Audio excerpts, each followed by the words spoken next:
And we're back. So that will seek funds to offset the cost for those improvements as a part of the fire rescue station project.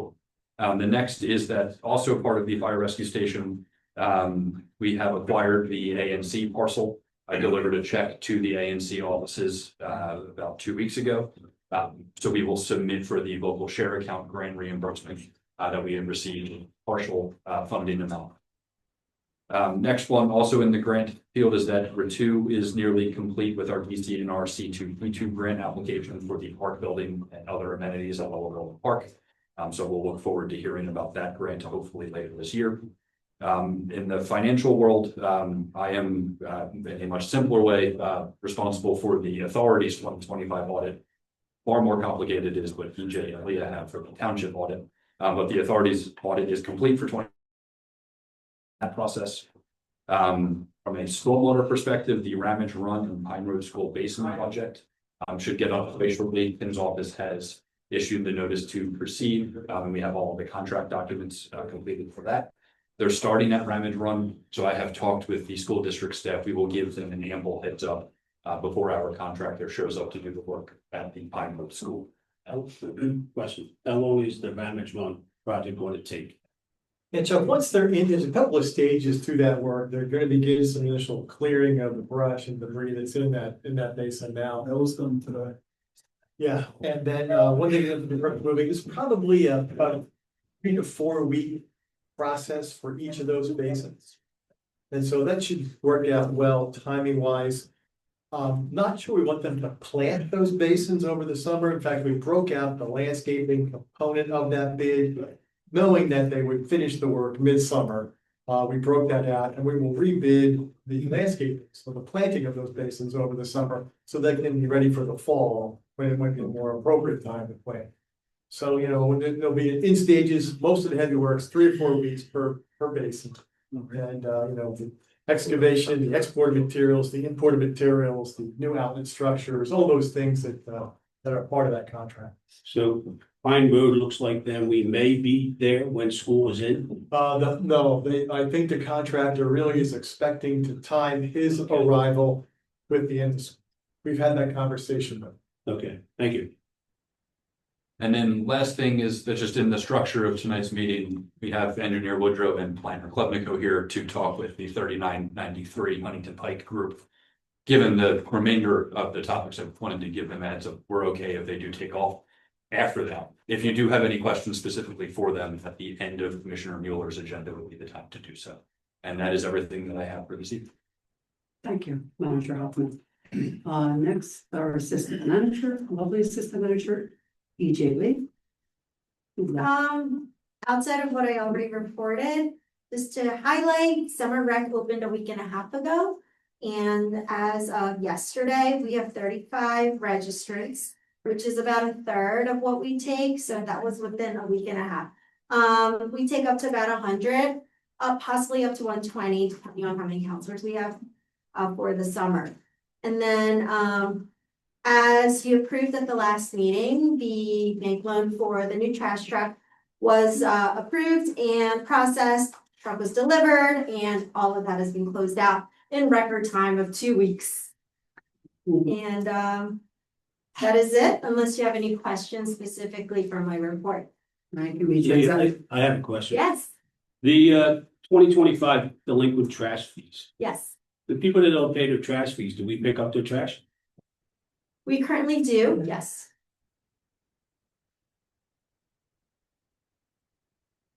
Should we? It would probably be a public sanitary issue if we don't, right? There'd probably be more health concerns not picking up their trash. The trash fee is on the local and county tax bill. Yeah. So when you're delinquent on your trash fee, you're also very likely Yeah. delinquent on your tax bill. Tax bill, yeah. And all of the township services, if you call the police and you haven't paid your taxes, the police are still showing. I So realize that. similarly, the trash, I think for the neighbor's sake, should continue to be done. Yeah. We do a review of those who have not paid, and if necessary, will lien the property so that we will. We will those lien funds. it. Yes. Okay. Yes, the trash fees do get liens. You get 2 notifications, one in March, one in April. Okay. And if they don't pay the delinquent fees by the end of April, they all get lead. On average, it's about 20 by then. We start with a larger number, but the majority do pay by April. All right, thank you. So EJ, with regard to the recreation program, is about 35 registrants. Is that like the norm for about? For right now, yes. Yeah, it usually picks up a little more closer to when school gets out and parents realize their kids are gonna be home. Okay. Okay, thank you. So I'll accept Manager Hoffman and Assistant Manager each of these reports as submitted. And next is our tax collector report. I know we have the tax collector. Jane Sale, I believe I saw her up there. Jane?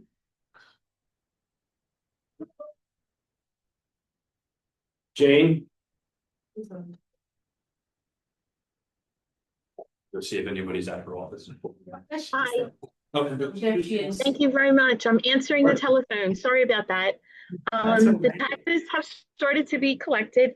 We are at 22% of actual collections. The discount due date is this Friday, April the 17th. We have additional hours again on Thursday, April the 16th from 6 to 8. Friday, April the 17th from 9 a.m. till 4:30 p.m. And anyone that needs a copy of their current bill for the 2026 Township and County taxes, please call me in the office, 215-947-7661, or you can email lowermoreland.taxcollector@gmail.com. The mortgage payments have been coming in. We've probably collected about $6 million in mortgage payments this week, so they will be reflected in the April report. Are there any questions?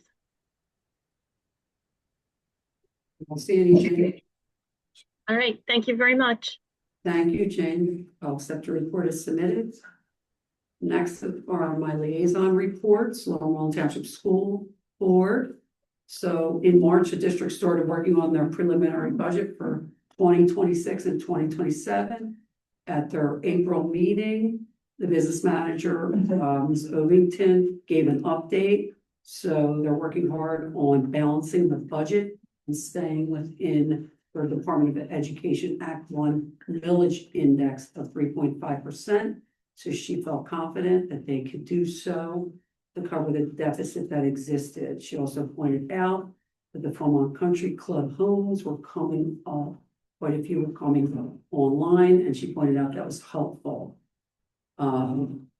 Please follow their website, www.lmtsd.org. They're also waiting for the governor's budget, and they're following that carefully. May 5th, 2026 will be another approval for the proposed final budget. Will be their 30-day public display is required, and then June 18th, 2026 will be an update and approval of this 2026-2027 budgets. Please stay informed. They also had a policy meeting on Zoom. I reviewed that information afterwards it was last night. And then just under the teaching, learning, and community engagement, the superintendent, Dr. Best, is encouraging parents and students to fill out, if you are a parent of a child, the climate and culture survey. It's an annual survey. And the purpose of the survey is to get an idea of areas where they are servicing their students and families. And this is a good opportunity for improvements that exist in the district that they can act on. And the information is helpful to them, how they can make improvements in the school community. So everyone talk to their neighbors and their friends. Please send that survey back. It is completed. Next, another is HVAA. They had their opening day Saturday at Lower Moreland Park to kick off their baseball, softball, t-ball, and in-house and travel teams. The kids look great in their uniform. And I did not know, but our chief, Scott Smith, threw out the first pitch, and he did a great job. Not my best one. Did you reach the plate? I did. You mean you bounced? It's a little outside. So, HVA thanked our commissioners, Steve Werner, as well as our Public Works Department, the Township, LMPD for always looking out for the children. And special thanks to Chief Smith for keeping them safe, and to Fetters Fire Rescue and our Huntingdon fire company who brought out the old beautiful antique truck. The kids really loved seeing the antique truck. Then finally, with regard to our Moreland Township community events, and our first countdown to Earth Day was a real unbelievable event.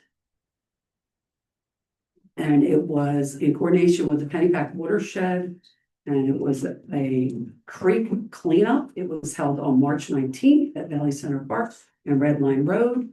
169 volunteers joined. 171 bags of trash from the watershed at six multiple locations were collected, and Lower Moreland Township was one of the 6. Pennypack Ecological Restoration Trust, Riverfront North Partnership, Laurel Park, Upper Moreland Township, and Lower Moreland Township was the 2026 winners of the Golden Goose Award for the most trash collected at the creek cleanup. We collected 52 bags of trash, and Steve is pictured, Steve Werner, our Public Works Director, with a big golden goose. So if you haven't seen it, Leah and I shared it all over Facebook. It is an unbelievable picture. We are very proud of Steve and all the community groups and our assistant Leah and our project manager, project coordinator. It was really a wonderful event. And a lot of groups really participated, and with regard to cleaning up the watershed and making our community a better place. So thank you, Steve. Thank you to Public Works. And we thanked all the community groups. It's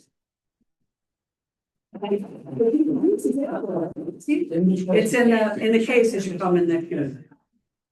So we want to keep the goose, right? That's the idea, is to keep it every year, right? So we're going to keep working towards that. So as we continue our countdown to Earth Day, we have an event tomorrow at Ridgeway Park from 3:30 to 6 p.m. Please join us if you would like. And then at Lower Moreland Park, April 22nd from 3 to 6. So we'll continue to clean litter, plant trees, and do more.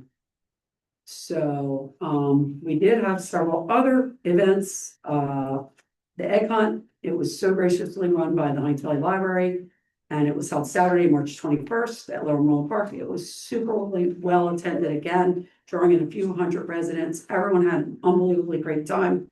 And then we did have a stormwater workshop by Robert Pace from Penn State Extension, and he had a wonderful workshop. 15 residents registered, but only 7 attended, and 3 of us from the township. I attended half of the way. I did see his presentations numerous times.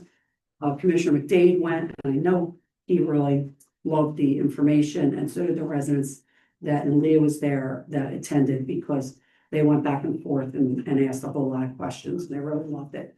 So finally, just one other thing, there is an old Rotary Club that dissolved. Now it's forming as a new Rotary Club, and they are having a meeting May 7th from 5 to 8 at Philmont Country Club. So if anyone's interested, stop over there and get some information. It's all good things.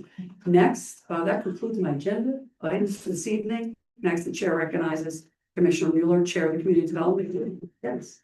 Thank you, Commissioner Kurtz. I'm going to go ahead and invite the representatives of the applicant. First item on my agenda is review sketch plan for 3993 Huntingdon Pike.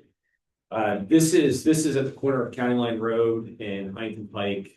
The applicant has been in front of us numerous times before, showing various sketch plans. This is the same process as before to get some informal comments from the board, from the public. We'll follow a similar format. If you could go over briefly, like maybe what the changes that you made, what you're now proposing. We'll ask the board for comments, questions. Then we'll go to the public for comments. I'll make some statements at that point in time just to keep this moving, and then we'll wrap it up. So the process here is again, collection of comments, and the current property is zoned for, Business. business, office BOI, so it's essentially offices. I won't read through the list, so this would require a text amendment to the zoning map in order to allow this project to continue. So let's hear what you're proposing, and then we can have some discussion about it. Thank you, Commissioner Mueller. First, we did, it is on the screen. Perfect. So everything that we have on the board to my right is also on the screen, so people on Zoom and then anybody in the audience might be able to see. Just by way of introduction again to the board members, I'm Rob Lewis from Captain Stewart. We are land use counsel for Hightop Development, who is the owner of 3993 Huntingdon Pike. As Commissioner Mueller pointed out, we have been here several times. We've also been in front of the Planning Commission several times. In fact, I looked back and I think we've been now working at this already for about 18 months or so at this point. We're last here in December, and at that point we had submitted to the board a sketch plan depicting a mixed-use concept. I won't go back to all the other iterations of plans, but I'm happy to talk about them later if you like. But our most recent concept, which is on the screen, was a mixed-use concept that was proposing a 4-story, approximately 18,000 square foot building that had first floor retail and then 3 stories of apartments above. By the conclusion of our meeting with the Planning Commission and with the Board of Commissioners, we got some very generalized positive feedback on the mixed use concept for this site. But the board did still express some continuing concerns about really principally 2 issues. The overall density of the project and the height of the building being 4 stories. We were asked at that point by both the Planning Commission and the Board of Commissioners to really sharpen our pencils and see if there was anything that we could do to reduce the density and or the building height and still have a project that we thought was feasible. So we have actually spent the last couple months doing exactly that. And what is on the board to my right, and maybe if we flip to the next slide there, we have that sketch plan with us this evening. So I will let Herb Schultz, our architect, talk a little bit more about it in detail. I'll stay at a high level. But what we have prepared is a plan that provides a nearly identical footprint, a little different shape, but a nearly identical 18,000 square foot footprint. But this is now a reduction in the total number of proposed dwelling units from 57 down to 45. And possibly more significantly, I think, to the board as well as our neighbors, we've done that by essentially taking off an entire floor of the building. We've done some internal reconfigurations as well, but we've now been able to reduce the height to a 3-story building, which would have an actual building height of about 38 feet. By way of comparison, that's essentially the exact same height of the existing building on the site today. And we are reducing the number to 45 dwelling units. We've changed the mix. Previously, we were talking about a mix of 1-bedrooms and studios. These will all now be 1-bedroom units. It helps us obviously from the financial component to really make a project feasible at 45 units, but they would all be 1-bedroom units. As Commissioner Mueller pointed out, we are zoned BOI. BOI would not allow a mixed-use development. So what we have very generally discussed would be a proposed map change to one of your existing districts. And then likely companion with that would be some text amendment provisions so that we could achieve the proposal that you see on the plan. I'm happy to discuss in any kind of detail you want those concepts. But if I can, I'll turn it over quickly to Herb, and he can just walk you a little bit more through the plan and share the other images that we brought with us this evening. Just to orient yourself, County Line Road. So basically, like Rob said, we basically flip the footprint around to sort of parallel the roadways. It gives a little more deference to the near neighbors to the south. We phased out the main anchor, which would be we foresee it as being a restaurant with some outdoor seating, really trying to program this corner space. We've regularized more standard retail spaces on each side of the restaurant. The residential lobby is generally in the same location as it was previously. We've clustered all the residential parking, to the east and the west of the building, with most of the retail component parking facing, the corner, facing the Wawa. We think that this is probably conducive with, being adjacent to the neighborhood, having the residential parking sort of being the closest to those areas. As Robin said, we regularized the unit counts, and so we basically have a standard unit, 1 bedroom. It's anywhere from 615 to 625 square feet. This building has an outdoor roof terrace. Again, we're trying to activate this corner space, and I have some images that will sort of show you what we're thinking. It has some indoor amenity space as well, so the tenants do have a lot of access to that. All trash storage is within the building, so there's a trash room on each floor, trash chute, and then a large storage area indoors for private pickup. And there are a few views. I'm going to show you what we're thinking from a material standpoint and an activation standpoint. As you can see, building pushes back. To Rob's point, it's about the same height as the building that's there now. So lopping off that floor really brought down the size and scale of the building, we think. We have a large activated space out here, so we've recessed the entrance to that restaurant space and also pulled out the sidewalk so that there's a lot of space for outdoor dining. We see this as being a very activated space in the spring, summer, and fall. We have some outdoor space for the tenants up here, and then some additional indoor amenity space. All clustered around this corner, all trying to really program that. Here's another view of kind of what we're thinking. Again, material palette is lots of brick, lots of metal panel. We like to try to build with good materials. Here's a view of the residential entrance. So we've got a covered canopy, some outdoor seating for them, lots of bike storage, both indoor and outdoor Class A bike storage.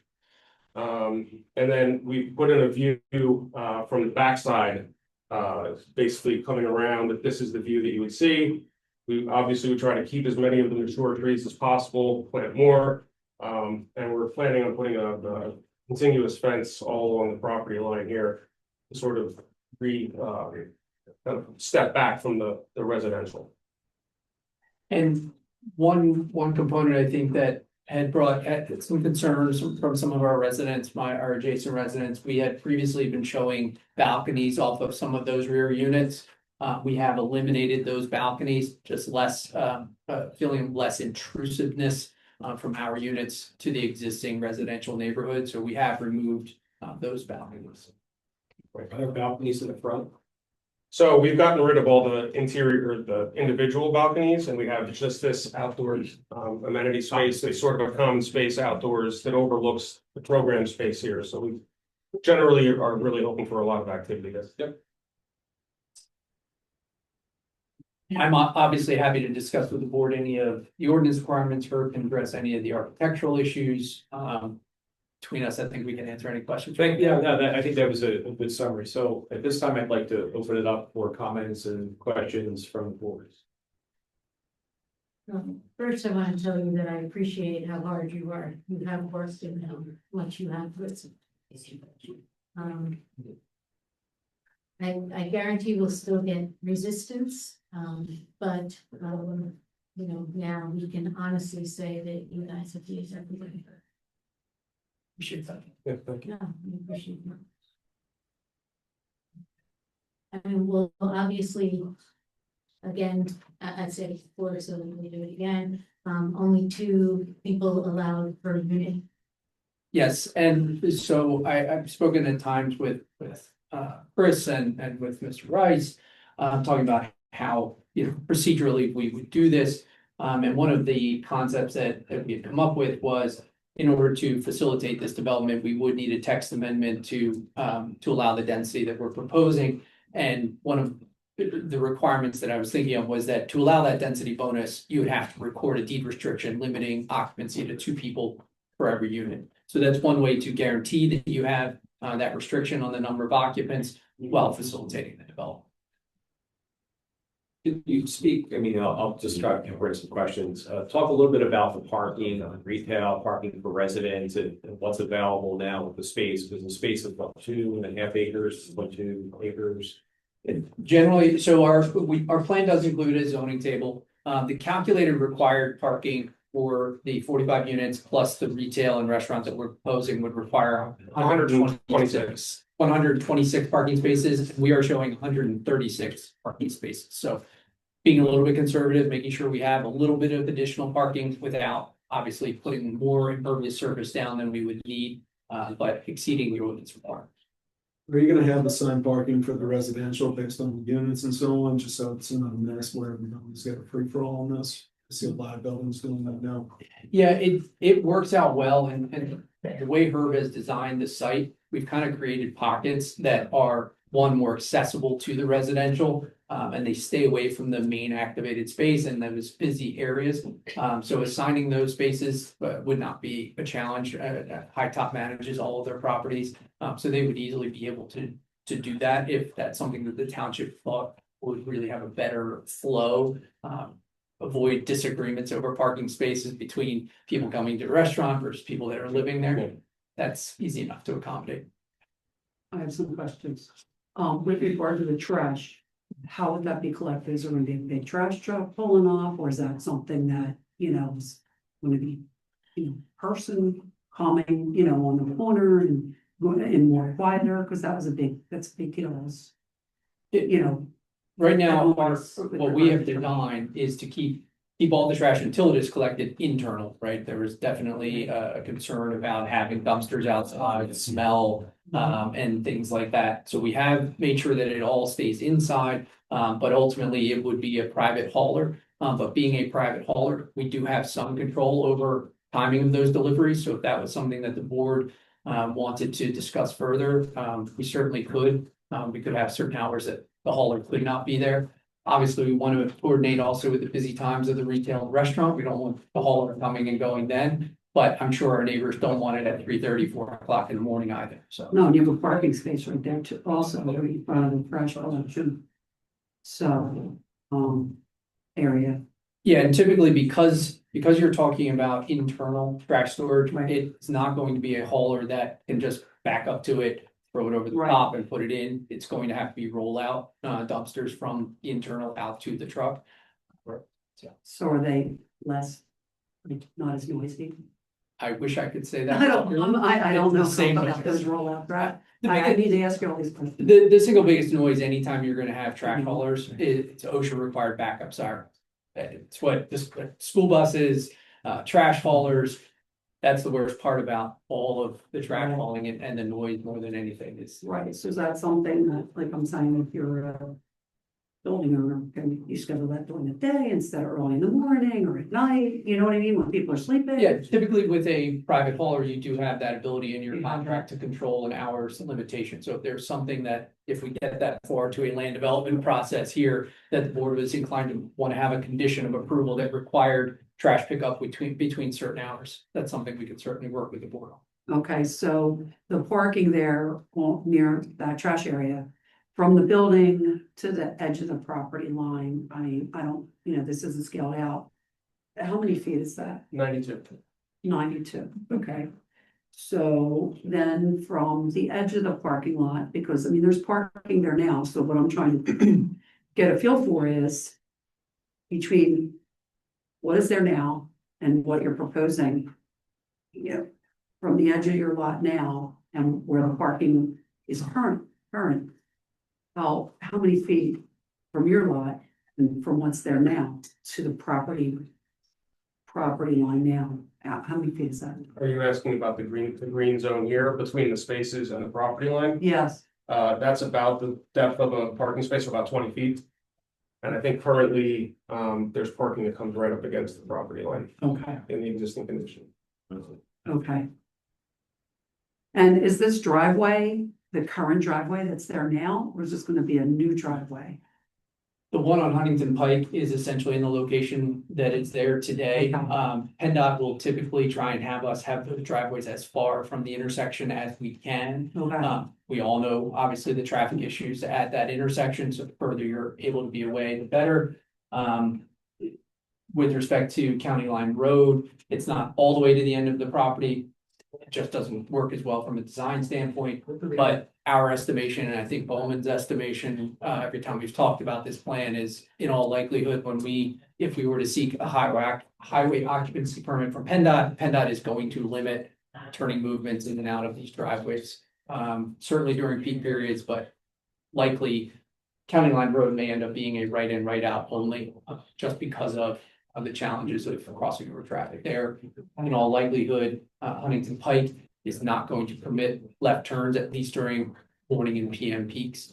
That's just likely what PennDOT would do. Another question on this side of the building is, I see steps, I don't see an elevator. Is it only steps on this side of the building? So if you're parking on this building, you can only take steps? Right, so this side, if you wanted to get up to the floor, it would just be steps. The main residential lobby has a secondary set of steps, open stairs and an elevator. Right.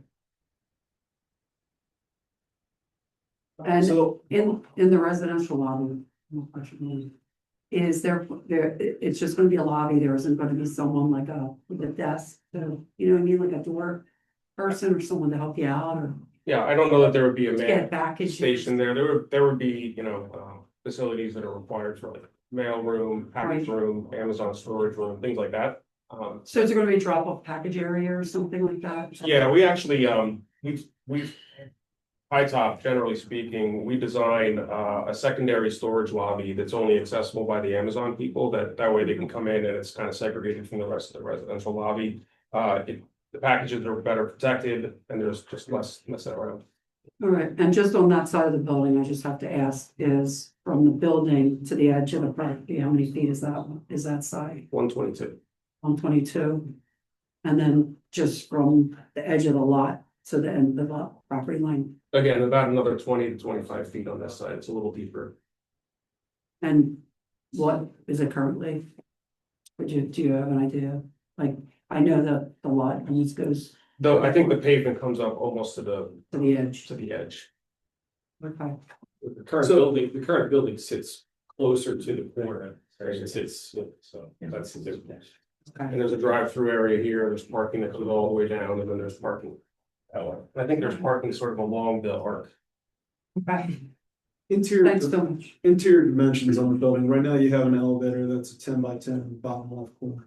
What's the complete distance to get to the far side? Say I had somebody in a wheelchair or somebody that needed to go out by ambulance. So you mean travel distance from the corridor to the Yeah. corridor? That would be 100 feet. probably about 150 feet.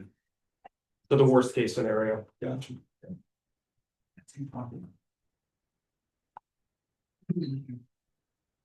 Another question is in the rear of that corner too, that there was a lot of impervious surface back there, so you're really putting a lot more green space Yes, in the back there. this is, yes, all of this. is proposed That to I'm be- noticing. Yep. You know, because that's a lot of cement surfacing. So you're gonna put any amenities back there, or benches, or just anything for the people living? Yeah, back there? potentially. I mean, I think the main goal with this. I know, area here I like the buffering, Is the buffering. I mean, You know. that's the main goal. but I mean, just anything for the people living there. You know, Yeah, I A mean, bench or something, I don't know. we certainly, obviously, there's activated space here and out here. We would want to do something out here. I think that would be a little more quiet and respectful Right. to the rear neighbors, but, yeah, it's certainly on the table. Sean, Chuck, if residential that are low Moreland Township residents now, you're showing that you're gonna have coverage behind these buildings with trees. What's the height of the fence that you're gonna put back here? Is it going to be a solid fence? We are proposing it to be solid fence. Throughout the course of kind of these discussions, the number of the neighbors have expressed concerns they don't want any cutting through it and those kinds of things. So we're happy to accommodate that by putting in a solid fence. I don't have, excuse me, I don't have your ordinance committed to memory in terms of what the maximum height would be. It's typically a 6 foot. 6 foot. That's what we have So on that's here. what we would propose. But ordinance tends to limit how Yeah, high. we can work on that ordinance. I mean, I had a conversation with Mr. Kurtz today about that.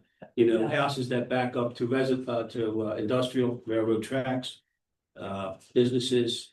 I would like to see our ordinance changed to where we can raise that fence to either an 8 foot or 10 foot height. You know, not in residential neighborhoods, just behind businesses like this, railroad tracks, schools and stuff like that. I mean, we still have to talk about this, but I live on Dale Road, okay, and assisted living homes on Dale Road. And when they built that building, they cleared that land totally out. And the noise pollution that we go through right now is double on Philmont Avenue. And we're a good distance from Philmont Avenue.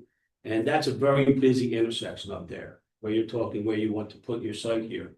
And just that alone, and the chief will probably tell you, I call him regularly on a basis with the noise from the cars that speed up and down Philmont Avenue, all hours of the evening, okay?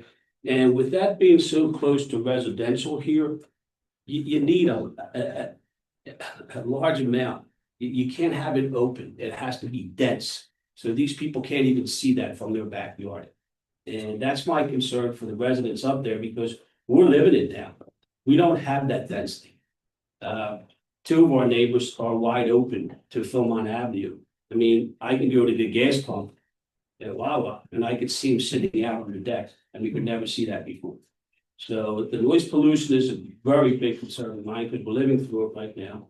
And I think our neighbors up there deserve that privacy. Sure. Actually, this corner is good.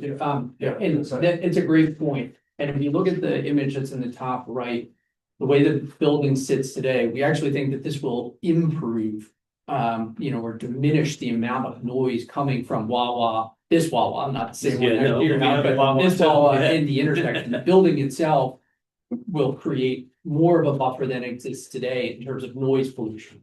But we agree that landscaping and that kind of buffering behind our building is very important. But from a noise and, a noise pollution perspective, we think this will actually be better for the neighbors than what exists today. And honestly, light pollution as well. And Yeah. just to Well, that's reiterate, my next question. Yeah.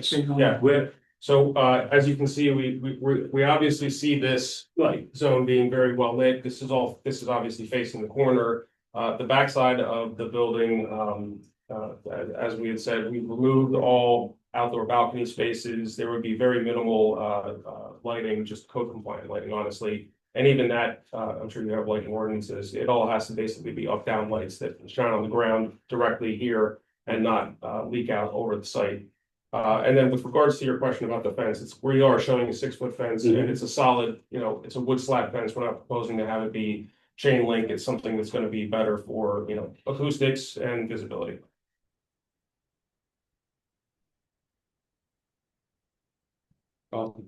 Actually, my questions have been answered by way of everyone else, so I don't have any other questions to add. Just, Mr. Lewis, there's just from talking to a lot of the residents, is whatever your thoughts were, and I know, I kept asking you at the other meetings, and I know you talked about trying to bring in some unique shops or stores in the retail. And that's what their concerns are, is really the unknown and the hours of operation and whatnot, because, there's it's connected to a residential community, just like Mr. McDade said, is the noise and whatnot. So even though, yes, there is that across the way and the DG market and whatever, but they still don't want that so close to lose the integrity of our neighborhood. So, and I do appreciate that restaurant use is very, from the beginning, put that right at the corner of Huntingdon, Pike and County line, furthest away from the homeowners. And you've worked really hard on this plan. Listen to everyone and all the residents and everyone's concerns. So is that something that you're definitely taking into consideration, times of operation and whatnot? Yeah, You're not gonna have something that's open later. The first time we presented the mixed use concept and introduced the restaurant, got rid of drive-throughs, all that kind of stuff, you know, in consideration of the neighbors. But we also talked last time, about the restaurant itself. We certainly would love to have something that's more local, fast casual to casual dining, in that location, something that is not a bar that's open until 2 a.m. We are envisioning more of a local community-based restaurant. We're hoping that this is gonna have connections to the community. We've talked many times about sidewalk connections to the 2 neighborhoods, so that it is a place that people can come to from the community and walk to. So those kinds of restaurants, you're likely talking hours of operation much shorter than the large national chains that might be open till 11, 12 o'clock at night. And we could certainly work through that with the Board of Supervisors, discuss parameters. Now, I can't tell you off the top of my head if 10 o'clock is appropriate, but it might be. Certainly during the week, that certainly would sound reasonable. I don't know many of the smaller restaurants, more local restaurants that are gonna stay open past 10 o'clock at night during the week. So we could certainly talk to the commissioners about that, and I think that would be a reasonable suggestion because of having the neighbors behind. This should not be open until 2 o'clock in the morning on Friday or Saturday. It's not meant for that in the community. Joe, do you have any comments? No, I have your mind. All right, yeah, sure. Restaurant, Thank you. liquor license, It would have to be transferred in, Right. which is subject to your review. Okay, at this time I'd like to open up to the room for comment. And that would be tenant driven. And all depends on. Come on up to the podium, state your name, address. Okay. Yep. All right, thank you. Britt Goldman, it's over here. Britt Goldman, 3940 Sheffield Drive. I can't see from back there. I appreciate you doing this because, you know, I'm right here. So just to the question Denise was asking, and I appreciate Denise, 92 feet. My question is this: what's the distance now from the parking spot that's there That's rear parking. to the building now? Not what it's going to be. It's So just, definitely more than, it's a lot more than it's 92 more than feet. that, certainly, absolutely. So you brought this closer. Well, the building's to large. The building's large. Well, what I'm saying is from the last proposal, you brought this closer to the. No, we actually, No, it's Now, we pulled it away, the previous iteration actually comes much closer to this property line, and this dimension is about the same. It's the same cluster of parking here, about 20 feet, and a walkway here. so you're saying this isn't as close as the last time? This is the last time. Oh, that's the last time, okay, and where It's the new excellent. ones Yeah, so it's. is not. Basically, orientation. So here's the curve. This is the property line. Right, that's right. There's the doubly loaded parking, Right, same as the okay, previous version, okay. and then the. All right, so with you mentioned the fence, Chuck, and I appreciate that as well. And we mentioned the ordinance. I mean, it seems like we're changing a lot of zoning and ordinance for this. Would we consider a larger than a 6-foot fence?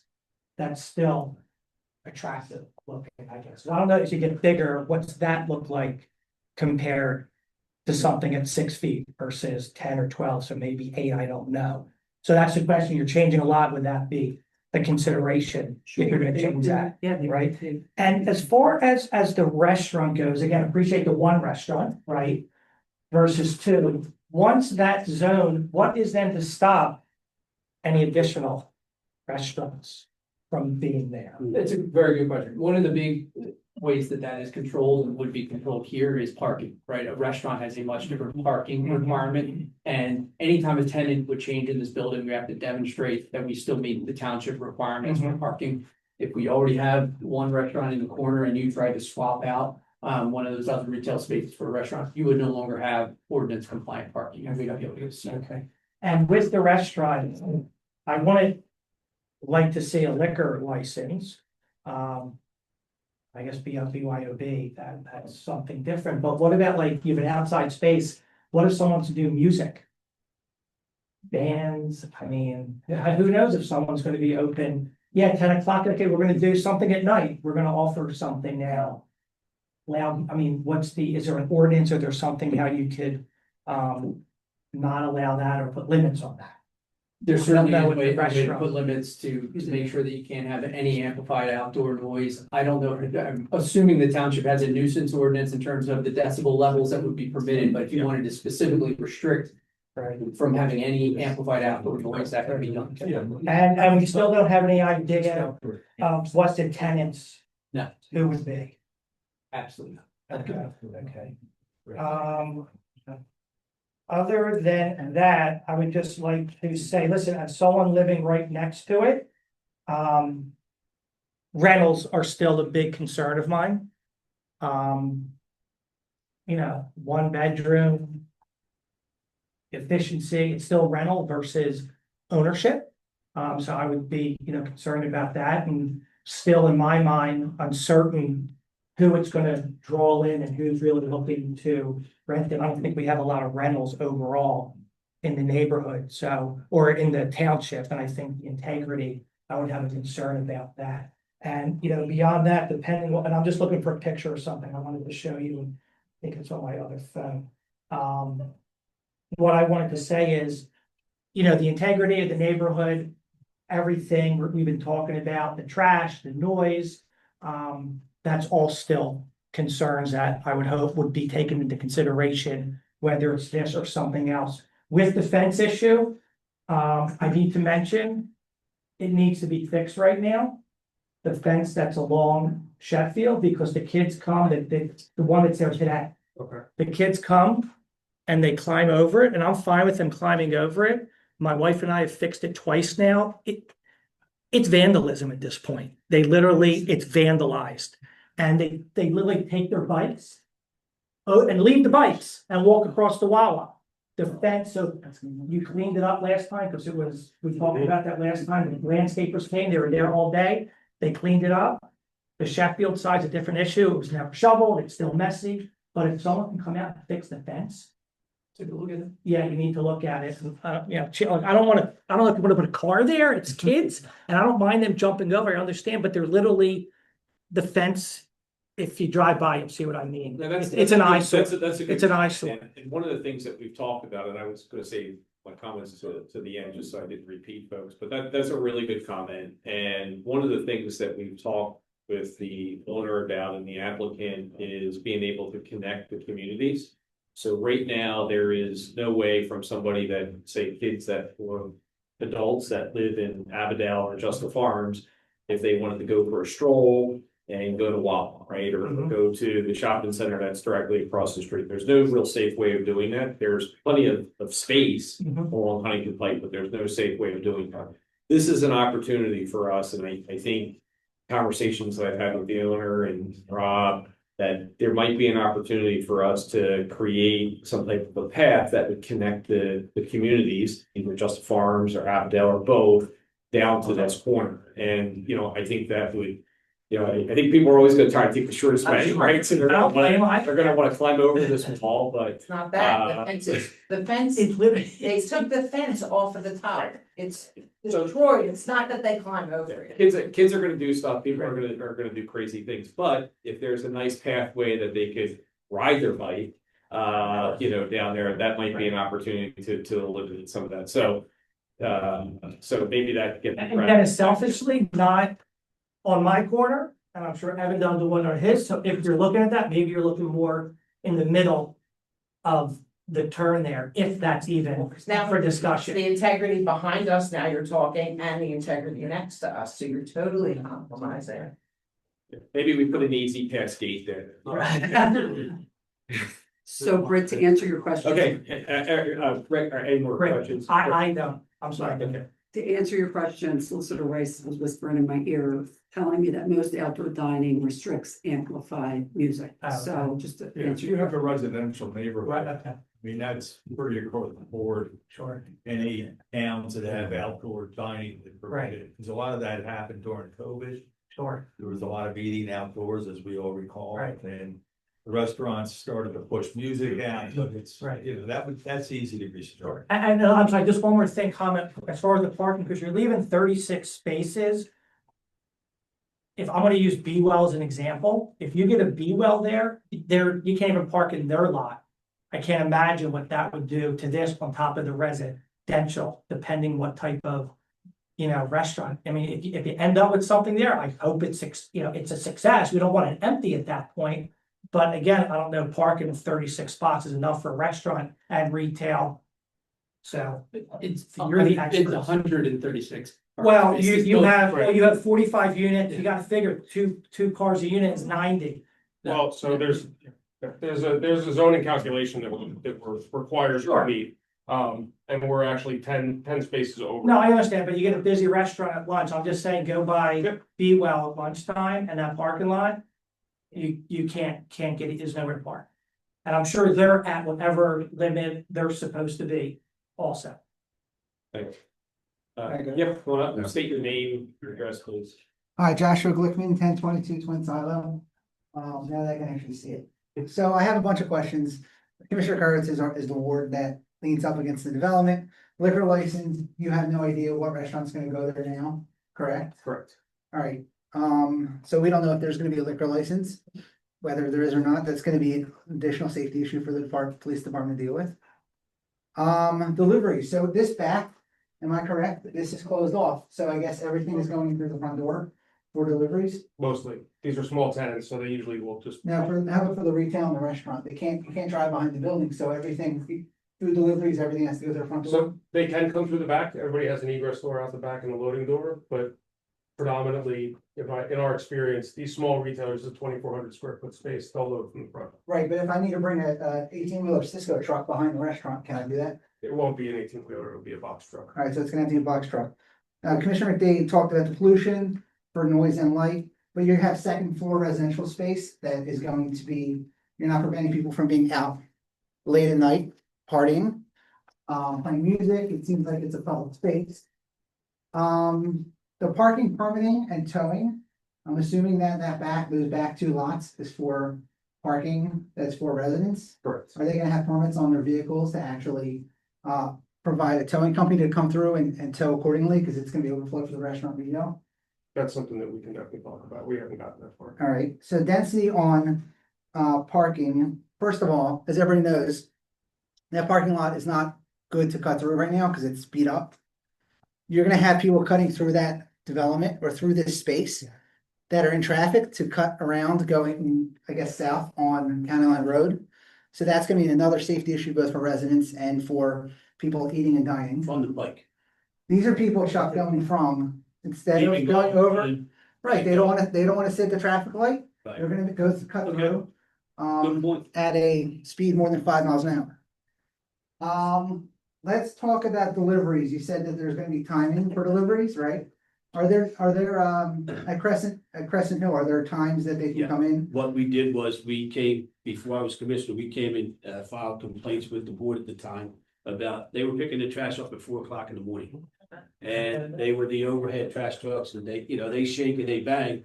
At the time, I was still working, so that was my alarm clock to get up and go to work.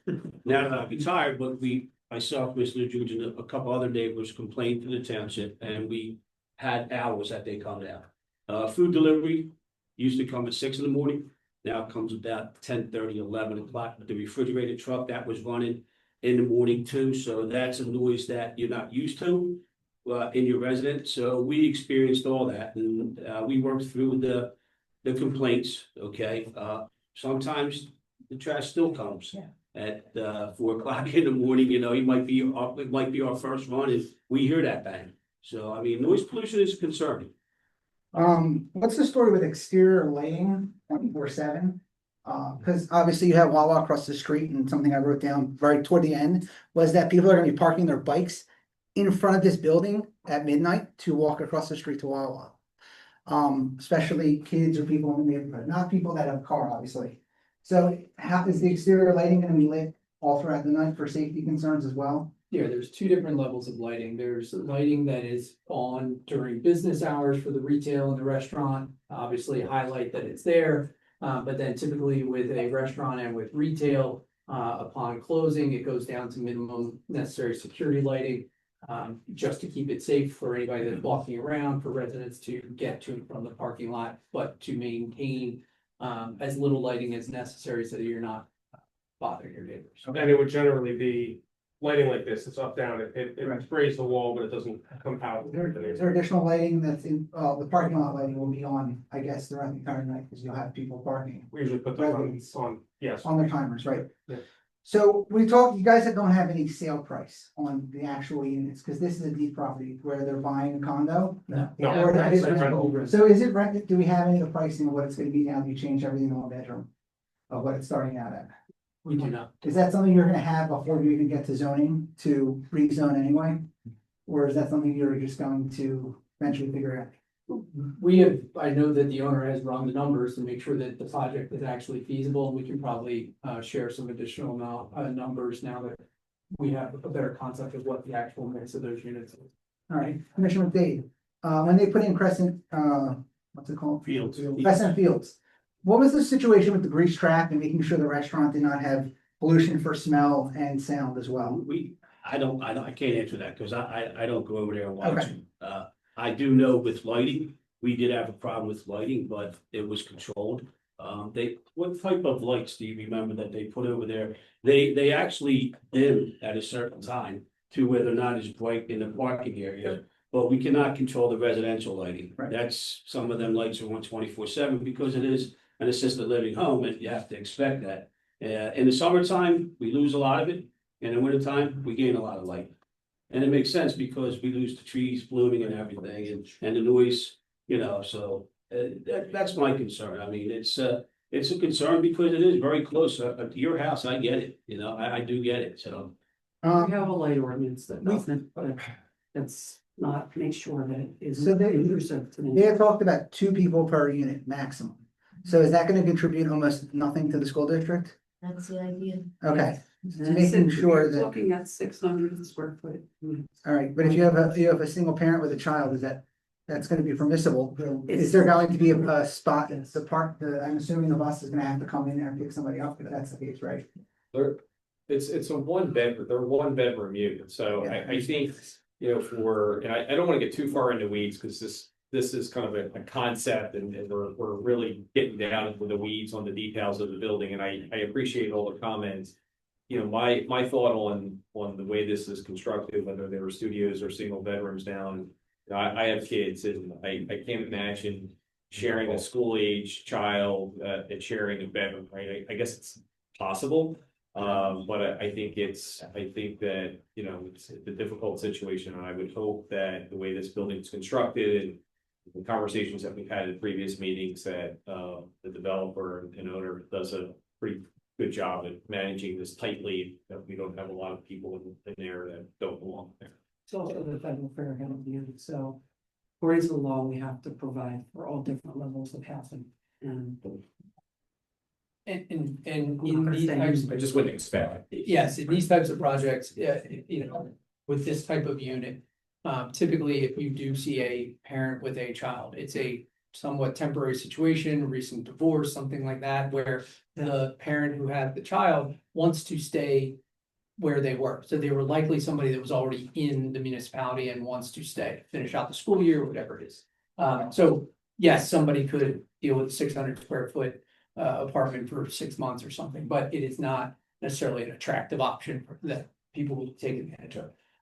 If a school bus ended up being necessary, we have to show truck turning templates for this site for all kinds of vehicles. We could show it, but I don't think that's gonna. We did a truck turning analysis for a WV 57, which is an enormous truck. It's a fire truck size, and it got through, so.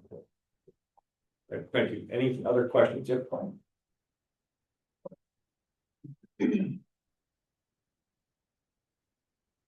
Good evening, Evan Gordon, 1063 Sheffield Lane.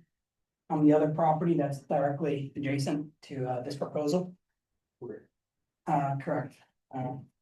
county line, so. On the county line side right here. It's proposed that, right now it's a 9 to 5 business, so it's very little impact to me in the intersection. Rezoning this district has a lot of unknowns that we talked about today, and I appreciate the concerns with privacy. I don't know what it's like to live next to 36 parking spaces for residential use. That's 24/7 cars coming in and out. We talked about deliveries and buses, the intersection. But personally, my biggest concern is privacy. We spoke about, the noise, the lights. Smoking, people will be coming outside of the building. I don't have too much more to add. I agree with a lot of the sentiment from the neighbors. As well as whatever goes there. An increased fence, tree line, that's all stuff that I value. Thank you. Thank you. Anyone else? Yep. Bill Entrican, 410 Keats. You had mentioned earlier that you anticipate people walking to the restaurant. We hope so. No one's gonna walk to this restaurant. There's no, that I know of, that goes. There is not, but the discussions that we've had over the last 18 months have been talking about extending sidewalk to the adjoining neighborhood and or across the other side of Huntingdon Pike so that both neighborhoods would potentially have that ability to connect. Okay. The entrance here, is it gonna slow down the traffic coming through this intersection? Because right now, I've never seen anybody drive in this place, but the traffic along here would be congested since you don't have an off ramp for the inlet. Will, how slow will that car have to, will it come to a stop to make that turn? Not to a stop, It's gonna stop the traffic. you're not going to be going 35 miles an hour turning in there. But at the same time, you would have the ability to turn in. And PennDOT will regulate really what we do, both in terms of the turning radius, which allows Okay, more right. speed, and the location of that entrance. Yeah, because the traffic families. A lot. It's plausible that PennDOT would want us to give right away in a turning, I mean, That's we don't know. my thought, because that's Yeah. what we did in other parts of the town. You have the Sure. first picture. So ground floor. in reference to the, yeah, so in reference to the privacy, the noise, the lights is all determined by this section here. Have you done a study to come up with what trees to put in here to give the best deadening and the different heights? That would be at a later stage of the process. Because at Crescent Fields, there's not a lot. I can see from where my parents live in that building right at his house.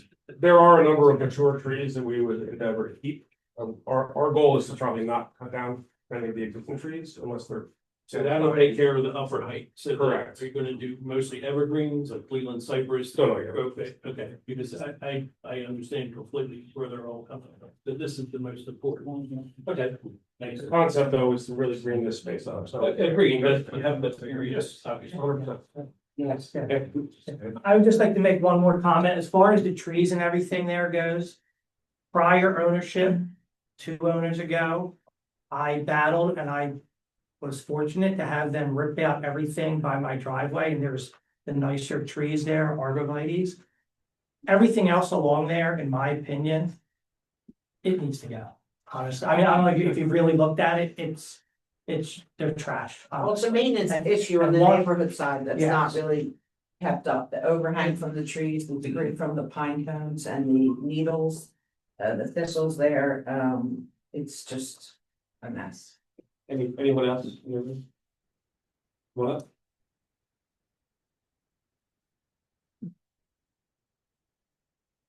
Susan King, 3794 Ridgeview Road.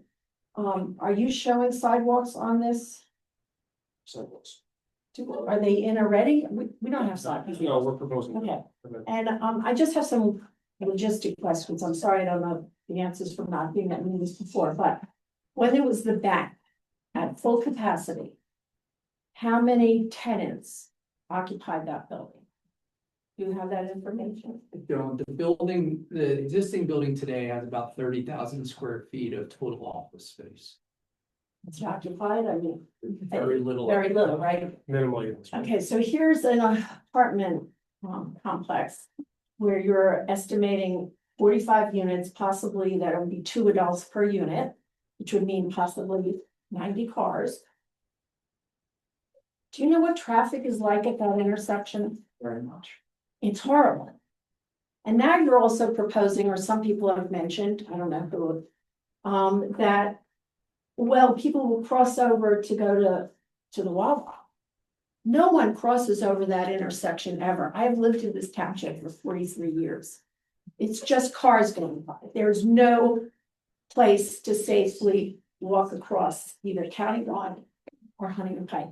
And I feel bad for the police department already because they're gonna just have one accident after another. I just think this is an ill-conceived place to put an apartment on it. Thank you.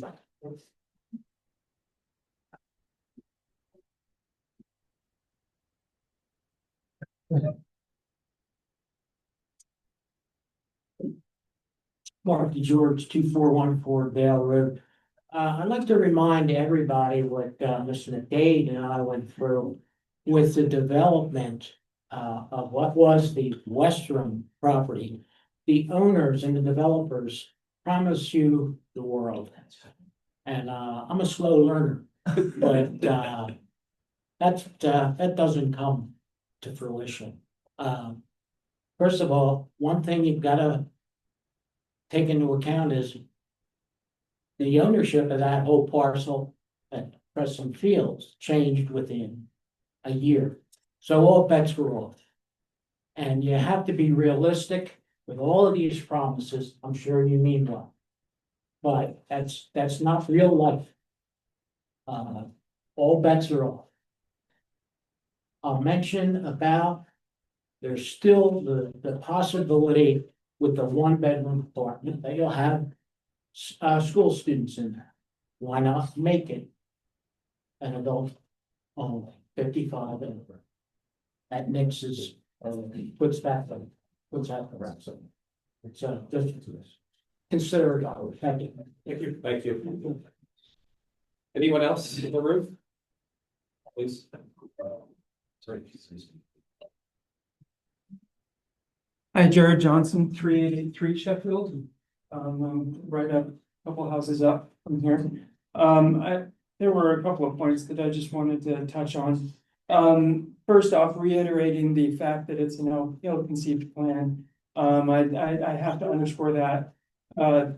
Discussing the traffic in that at that intersection, it's well settled. Coming out of our neighborhood, leaving Barnswallow onto Huntingdon Pike, the traffic backs up to that point. And it not just that far, but going back to the next road down right, we can't turn onto Huntingdon Pike at certain times during the day because the traffic backs up past right. And so whether you're turning right or left on the Pike, doesn't matter. That traffic is in addition to all of the other traffic issues in that location. Now, there was some discussion of putting a gate in so that the kids wouldn't jump the fence. I'm not sure that there's a winning situation there because we have a very nice park in our neighborhood. And putting in a walkway or any kind of pathway there is inviting more traffic into our neighborhood that we're not okay. I think I speak fairly there. We're not okay with that. Yeah, I don't think So- anybody suggested. Yeah, a- So- I don't think I was serious when I And- suggested. Well, yeah, that's what I heard. And I said, put an easy pass on there, but I wasn't. Yeah, no, there's really a no-win situation there because you also have, there was a comment about the light pollution that either you're gonna light up the area to make it safe at night, or which makes it difficult for the residents in the neighborhood, or we'll make it darker so that it's nicer for the residents. Well, then you have a safety problem. So again, it's not a very well-conceived plan. The restaurant clientele is inviting traffic now in the evening, not just during the day, but now we're gonna have a traffic problem in the evening. I moved to that neighborhood from Philadelphia County to get away from multifamily residential. And to have this come again closer to my home is a problem. In fact, when I lived in Philadelphia County, if there are going to be limits on and rules around the rental, I think the developers are seriously underestimating the rental market. When I lived in Philadelphia County, I seriously looked at renting an apartment in Lower Moreland so that my kids could come to the high school here. That's just to say that we're going to put limits on renters, I don't think is sufficient. the age limit is certainly a nice notion. But again, going back to the comment that was made earlier, that developers promise you the world and you wind up with something far less is, I don't think that can be underappreciated. So, thank you. Thank you. Anyone else in the room? Yeah, anybody online? Yeah. Hello? How are you? All right. Is it me, Howard Glickman, 1022 Twin Silo Lane? A lot of the stuff that I wanted to talk about, other people have touched on a little bit. But I want to talk about two things. Number one, the drain on the schools. Our schools, no one in that room will say that Lower Moreland schools are one of the best in the area, without a doubt. People do anything they can to get their kids to come into the school, including registering them at relatives, families, doing whatever they can. You're going to create a situation with 45 units, number one, where the school district is going to get a registration for a child in there. The parent moves in. I know there's 600 square foot units. Single mom comes in there with her 7-year-old kid, goes to Pine Road and registers the kid at the school. And 3 months later, she moves out. No one notifies the school district. No one does any of that stuff. And that kid stays there. I know it's happening. I've spoke to Dr. Best about it. And it's a big, huge problem. You're creating a big hassle for the school district, number one. Okay, next thing. If you're going to have a restaurant there with a liquor license that's going to be open, let's say I make a reservation to go there. What's the capacity of this restaurant? Does anybody have an idea? How many seats? We haven't laid out the restaurant yet. What's the square footage of the restaurant? It's about 3,900 square feet. Okay, let's say I want to have a birthday party for my wife and I want to have 75 people come. Now, they're all going to come at the same time. They're all going to show up. If I make a 7 o'clock reservation for everybody to come and have a party for my wife, and I have 75 people coming, not everybody's coming one in a car, not everybody's coming 2, 3 in a car. Now, you're in a locked piece of land behind where I live that's locked between Huntingdon Pike and County Line Road. Can you imagine people walking across the street to park their car in Wawa parking lot, in Dollar General, or where Osteria is, or the medical building, the Huntington Valley, the Holy Redeemer Medical Building? Can you imagine them walking across County Line Road? They have a few drinks. Can you imagine them walking across at the end of the night? You guys are ridiculous to even think to put a restaurant there with a liquor license. Especially, that's one scenario. Most of the business that this restaurant's going to do, if they have a liquor license, is going to be Thursday, Friday, Saturday, possibly Sunday. Imagine they open up for a football game, Eagles football game on a Sunday afternoon. You're going to have, let's say you have 45 units and you have 2 cars for each one is 90. You have 46 cars left.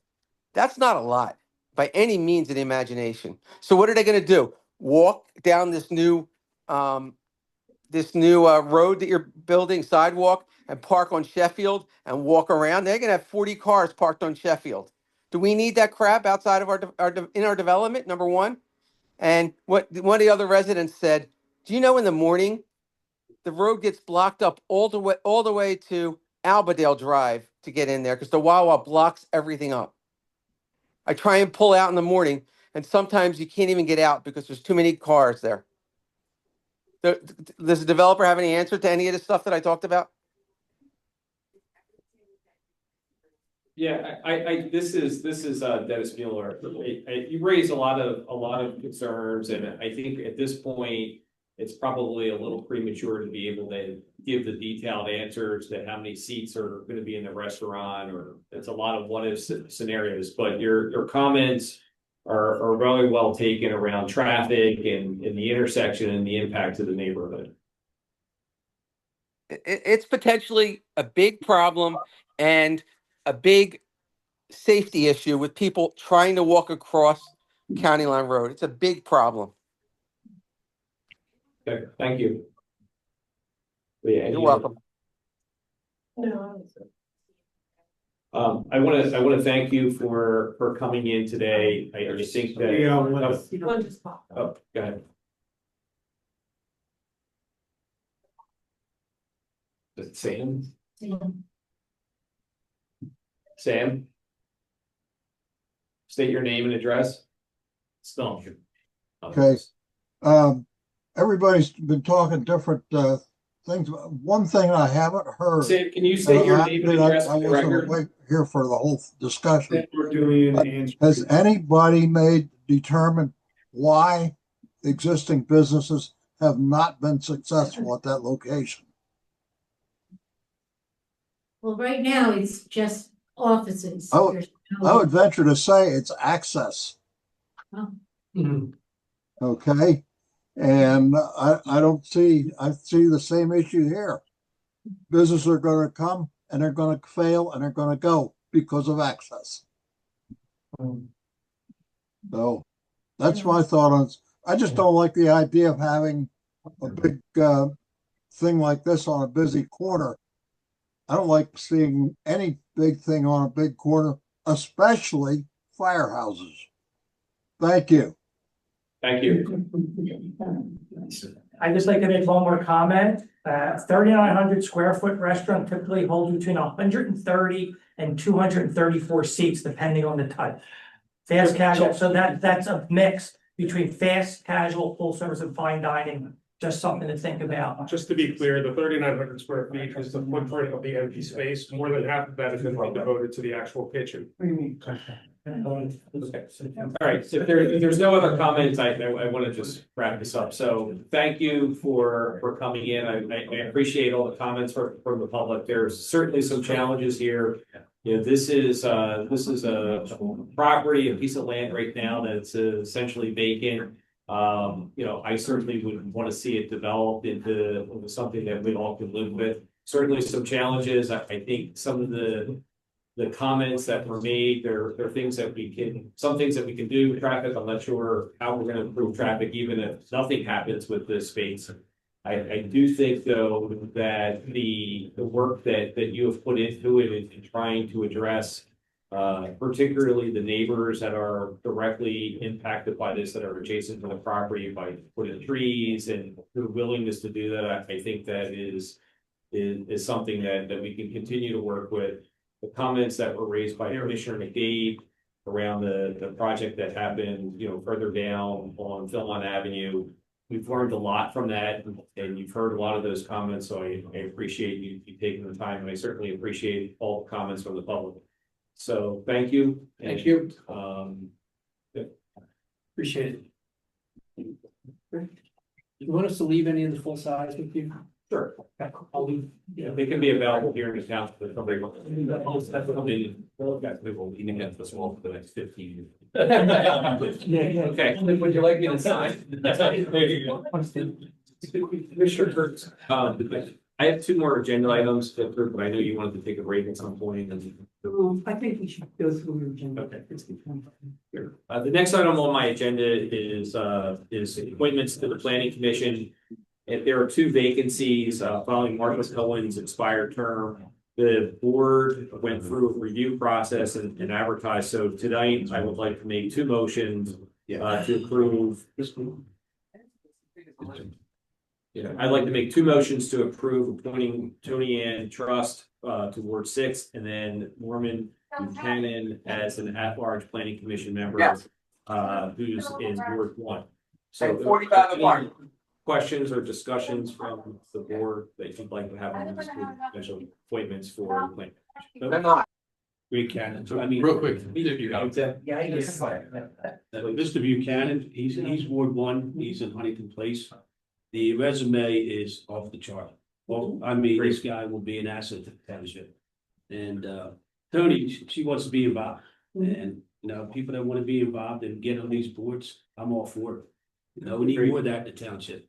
Yes, we did. There was much more. Any other comments from the board? No. Any questions from the public here? Anybody on Zoom?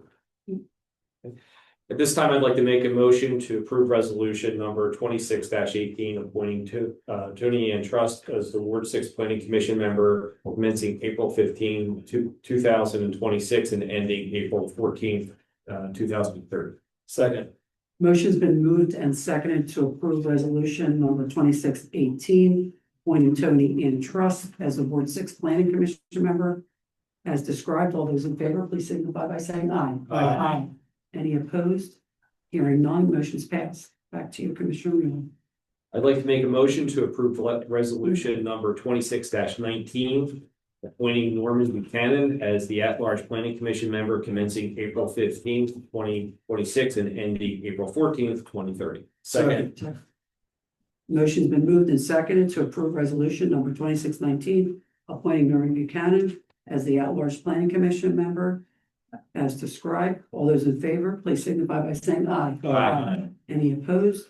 Hearing none, motion's passed. Back to you, Commissioner Moore. The third item on my agenda is the building report, and like our code enforcement officer to give us the report.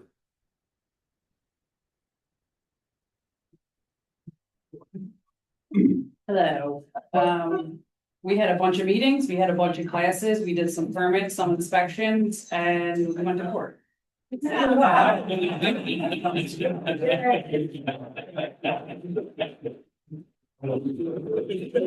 report is submitted. Are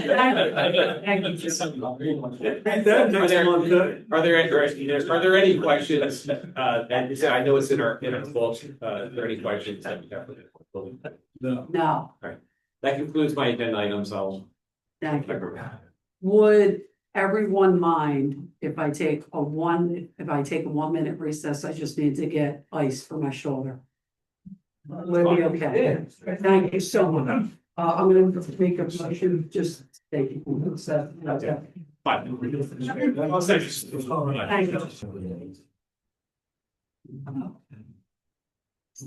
Like to call to order the meeting. The chair recognizes Commissioner CANALE, Chair of the Public Safety Committee. Joe. Thank you, Commissioner Kurtz. The first item on my agenda for this evening is the FMFR Consolidation Agreement update. Let me turn that over to Manager Hoffman to give a summary on the. All right, Leah, can you share the presentation slides? And I'm glad that this is the scale of audience that is here for this. We've been trying to find the right forum to be able to do this update. So having kind of representation across many of the impacted parties is great.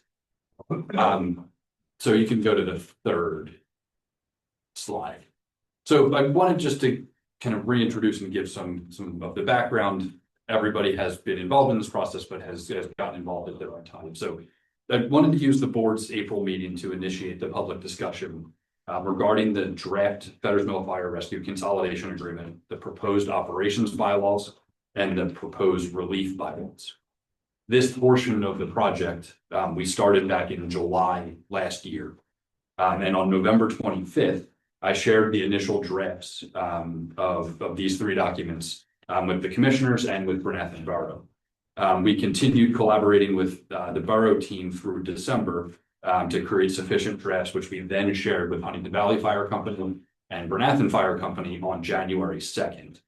And so now that we are into April, I have received comments both from Huntingdon Valley Fire Company and from Bernathen Fire Company and each of their organizations, respective relief associations. So based on finally that progress, my goal here is to gauge the board's position for kind of if, how, when to proceed with what has been drafted. And so to help guide this conversation, I prepared a few slides to just reintroduce parts of the overall project. And then we'll conclude with a review of those specific draft documents. So wanted to call out, we broadly talk about every time a group gets together about this process that it's kind of been decades in the making, and there's been lots of discussions. And the part that I wanted to call out was that the Board of Commissioners in its different iterations over the years has identified that planning for fire and EMS services is an important task. So the board has 3 studies in its Dropbox folder at all times. I just wanted to call out what they were. So the first was a 2008 study that was completed by a group called Emergency Services Education and Consulting Group. I was a much happier college student when that was done. So I was not part of that process. But in that, you go through all of their recommendations, and it identified that the merger of the Huntingdon Valley and Burnett Fire Companies was something that made sense. That's 2008. We then, at the request of both of Huntingdon Valley and Burnett Fire Companies, who were engaged independent of the municipalities in merger discussions, to have DCED through their assistance kind of program to redo another study. And that one re-identified that consolidation made sense. The second recommendation from that study is not one that we took, but they did recommend an immediate kind of consolidation of the location for the 2 fire companies to utilize the Bernathen station back in 2019. But we thought, kind of based off of our lack of involvement at that point, that was a step that would have been too much.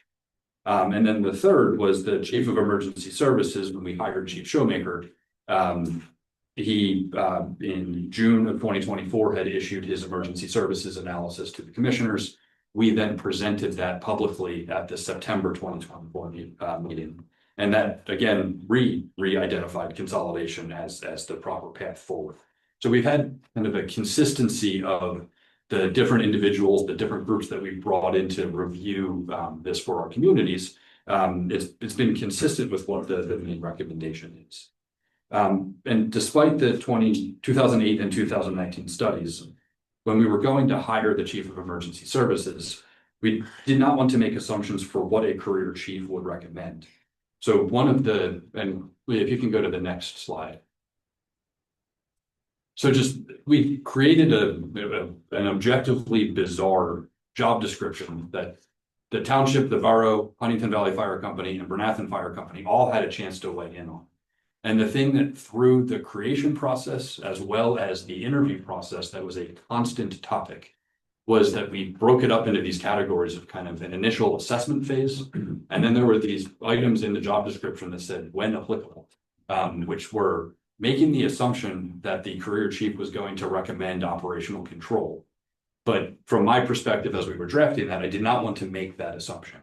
But we did 4 all-day interviews with the final 4 candidates. And that was the primary topic all day in each of those 4 when we met with the different groups. So I bring that up because we've heard on a few instances an assertion that this position was not billed to be a career chief. And from the job description, it absolutely was that from the beginning. I am the person who primarily drafted. So if you can go to the next slide. So then within 1 year, as I stated, Chief Showmaker completed the emergency services analysis, which culminated with that September 2024 presentation.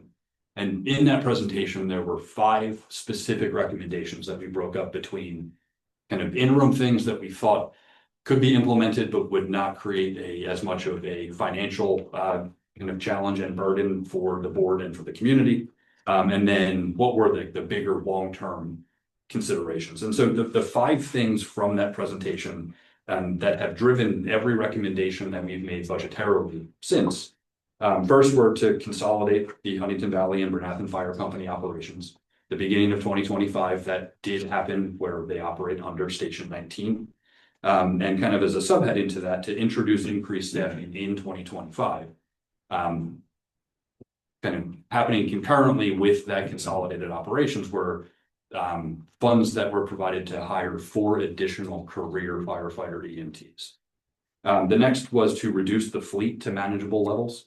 One of the toughest things that we asked our board, and particularly Commissioners Mueller and Blanton, to do at their very first meeting as commissioners was to authorize $3 million of fire truck purchases. The second truck is about to arrive and has been able to replace 2 of the trucks that were township owned. And then through that process, one of the trucks at Bernathen Fire Company is being sold. So that is a goal nearly complete. The next was to reduce duplicated equipment. So Chief Showmaker has been able to work with the operations leadership of both companies that when there are proposed purchases for equipment to make sure that we are not buying things that can ultimately be shared as part of the joint operations. And then the two long-term considerations were ultimately to shift fire and EMS operations to Fetters Mill Fire Rescue. You've seen some of the soft rollout of those things with the branding of the trucks and the uniforms that are worn. And that the major shift, and I know that this is our kind of greatest point of contention and the greatest point of communications challenge, is that the mindset of the new organization will be to provide a full career staff, whatever appropriate number that is, augmented by volunteer firefighters. So that is a major part of when we get to the specifics of the consolidation agreement, is what is being considered there. And then the final item was to construct a new fire rescue station. And we are deep into that process and having bi-weekly design meetings. All of the property has been acquired as necessary for the project. And your coordination of your construction manager, the architect, your civil engineer, your traffic engineer, and all of the sub-consultants to that team are carrying this project through. So through all of that, there's been just exhaustive internal conversation and wanted to acknowledge the work that Chief Showmaker has done, the communication that we have to move those things forward, because I know in this meeting space in particular, it is not always reviewed that way. So if you can go to the next. So this I wanted to just reintroduce what is broadly here. What is the plan that we are working towards? Slide. So it's the service model. And so the new Fettersville Fire Rescue Organization is being formed. And Huntingdon Valley Fire Company and Bernathen Fire Company have a choice to consolidate into it if they wish. The conversation regularly slips into the misnomer that one entity is being picked over the other. We had an extensive conversation at last month's meeting that I think forgot that mindset regularly. So want to be very clear that while it is the model that Bernathen Fire Company has, we did not get to that point of that being a recommendation until after the operations consolidation had happened. And the nuance of that is remarkably important to me, even if that is challenging at times to remember. And the model is the premise is to have sufficient career staff augmented by volunteers, as all of the data from the response data has shown that having in-station personnel creates the target response times that the board has set through the NFPA standards. And we are very cognizant, and I think through the reporting meeting that we had with Commissioners Housen and Mueller a couple of weeks ago, one form of a valid in-station personnel program is the stipend program that has run out of Huntingdon Valley for several years. And ultimately, in the 2026 budget, for the reasons that we discussed at that meeting, the recommendation is to truly focus on the career staff augmented by volunteers, and that there are certain deficiencies when the stipend program does not work to its design that are the reasons that we cannot recommend that as your staff. And so that's what the 2026 budget reflected. We have also discussed internally, because I know that we've talked or have received comments about the possibility of separating which fire company provides fire service and which provides EMS. And essentially the way that we reviewed that was making sure that there would be sufficient personnel between career staff and volunteers to operate one fire truck. So the alarm goes off and you have 4 people to get out, and to also have 2 ambulances ready to serve. And the thing that is so definitive across that is that you lose the cross-training efficiency. And so you would have to project a far greater cost, far more employees. And if we understand that going from a volunteer model and what the community financial benefit has been for all of these years, not having paid career staff, we understand that introducing and having now up to the 20 full-time positions is a significant financial ask on the community. But so if that's our premise and the challenge that we've had of recommending getting the cross-trained positions in place, doing them separately, you would be looking at still 16 to 20 firefighters to be able to man one truck by having 24/72 one-off schedules. You would have another similar number of EMTs to be able to provide 2 ambulances. Whereas right now you are at 20 full-time career positions. I think there's 12 to 14 part-time, which I think that might be your opportunity to, if there might need to be an increase in the number of career, if you start to look at that breakdown of the part-timers. And then also separate administrative staff for both agencies. So between Chief Showmaker doing this analysis, me having these conversations with him, we couldn't recommend that to you as the program, because if you're at 20 full-time today, you would need over 30 people to provide for one fire truck and 2 ambulance. You could go to the next slide. So we started to get into this. The 2025 budget included the first of kind of 4 additional hires. And then it was done again in 2026. So between those 2 years, it added 8 career positions. And this is one that I hesitate to have to reiterate, but I think it's important that we just engage in this in kind of the most upfront way. The hiring was completed only after Huntingdon Valley Fire Company and Bernathen Fire Company assented to operational control by the Chief of Emergency Services. So it's my sincere hope that the board and each fire company understands, and we, before doing any of this, met with the leadership of both companies, that everybody understands that we could not create kind of separate employee groups, hire some of that 8 out of Bernathen Fire Company, hire some of the rest of the 8 out of Huntingdon Valley Fire Company, because you would start to double up the administrative expenses that it costs to have these employee groups. So just again, it would be a total failure of your administration to take on kind of double the administrative costs when it comes to how you manage payroll, brokers' fees for insurance, managing separate pension plans. None of that would make sense to have done in any way other than what we had recommended, which was to utilize the existing nonprofit that had those things already in place. You could go to the next slide. So again, back to Chief Showmaker's 2024 plan. So Station 19 has been created that did consolidate operations, but we are not formally consolidated in that each of the separate nonprofits still exist. So, and then from the last slide, we've talked about the additional career staff that have been hired. Duplicate purchasing continues to be reviewed and avoided. The fleet consolidation is happening, and the fire rescue station design is ongoing. So with that, the next slide will start to introduce us, and that's the fire rescue station. So we can go to that one. Next slide. So now on to the actual consolidation kind of proposal. And I guess one other comment before getting into the specific agreements. So the structure of this is something that we talked a lot about on the committee level. And then from the committee level, I will report back to the commissioners when these kind of informal decisions were made. So there was a lot of discussion around the creation of a municipal department compared to the creation of separate nonprofits.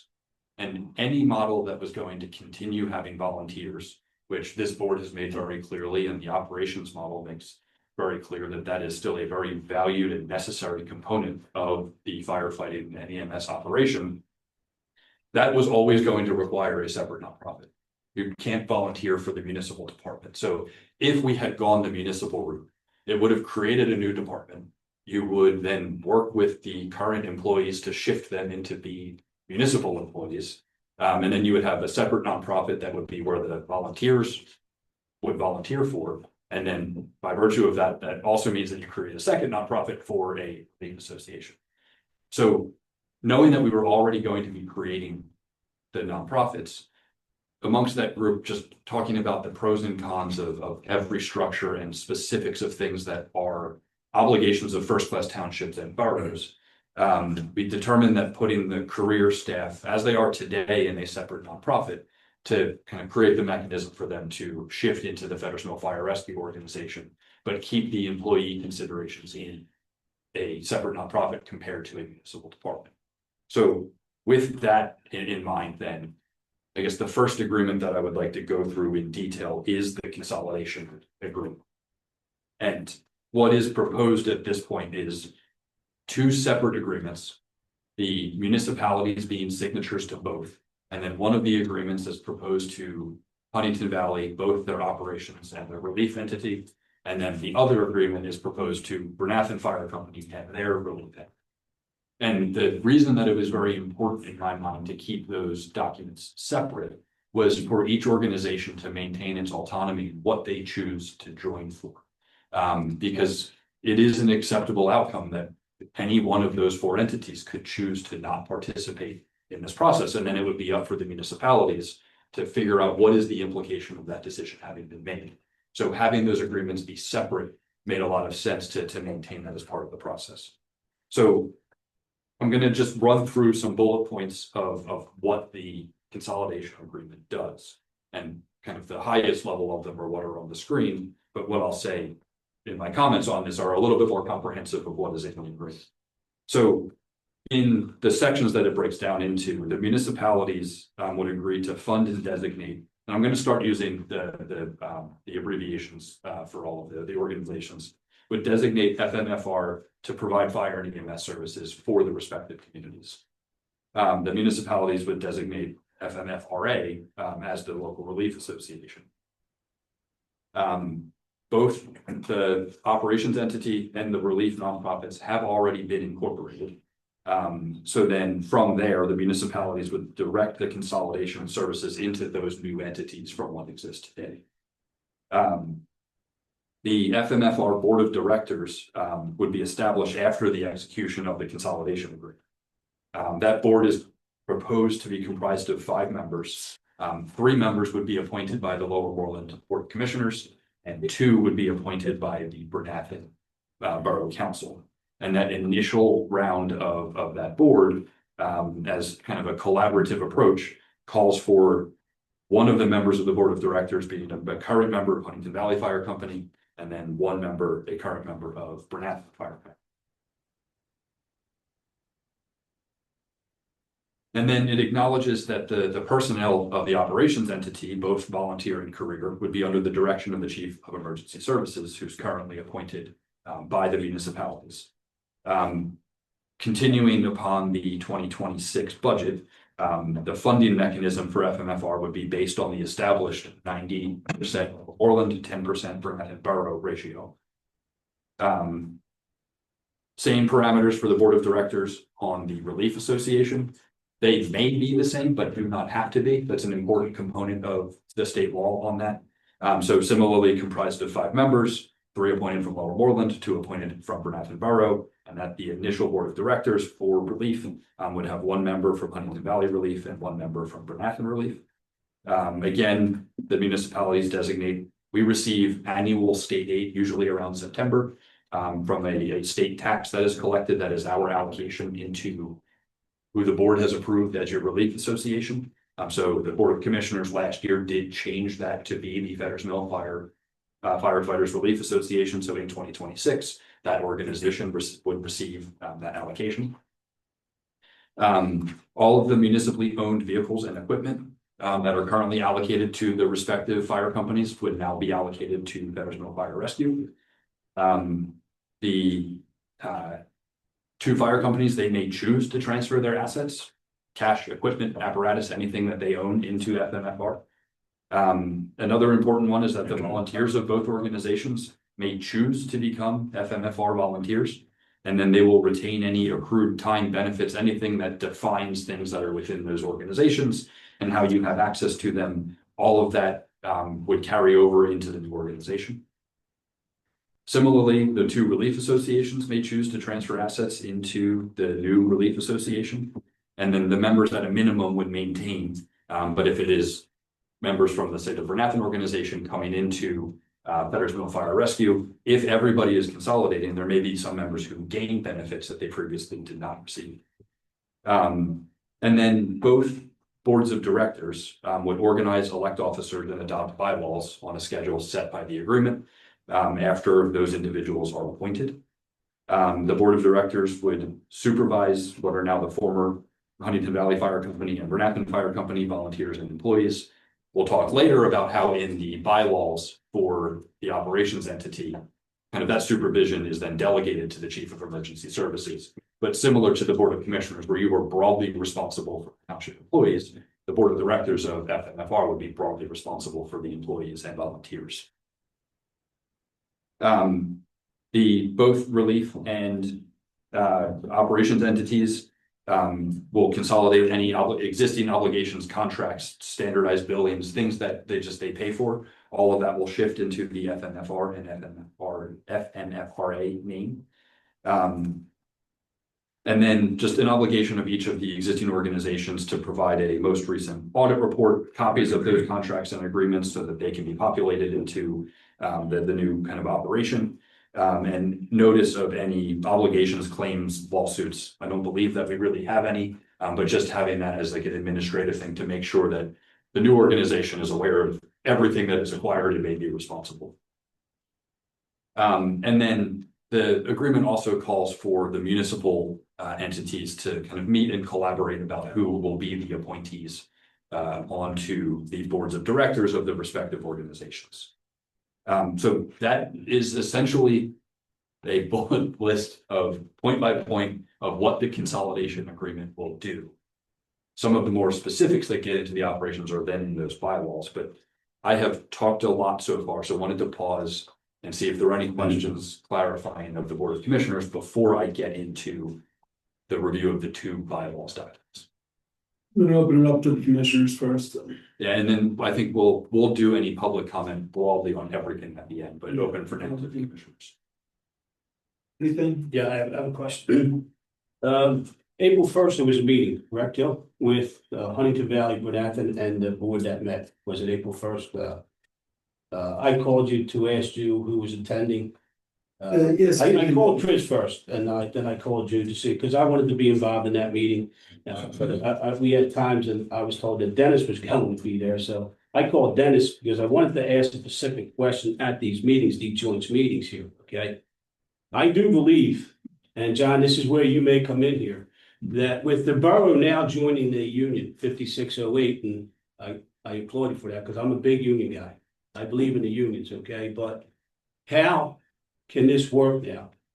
When they're talking bylaws here, the unions have their set of bylaws from their officers of the union, and they're going to have to assign a steward to that station who has to abide by the Firefighters Association bylaws.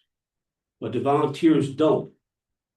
So how are we going to make that work? So have you, I guess I would point to what we haven't discussed yet, which is the bylaws for the FMFR organization. Okay. So having read those, everyone here is aware that there are no employee considerations within those bylaws. Correct. So similarly, and that's kind of what exists today. The bylaws define the board structure and the membership structure. So I think we probably still need some more feedback on this, but my expectation would be is that the documents which would guide FMFR operations are the bylaws from a structure perspective, and then a collective bargaining agreement with the newly formed union.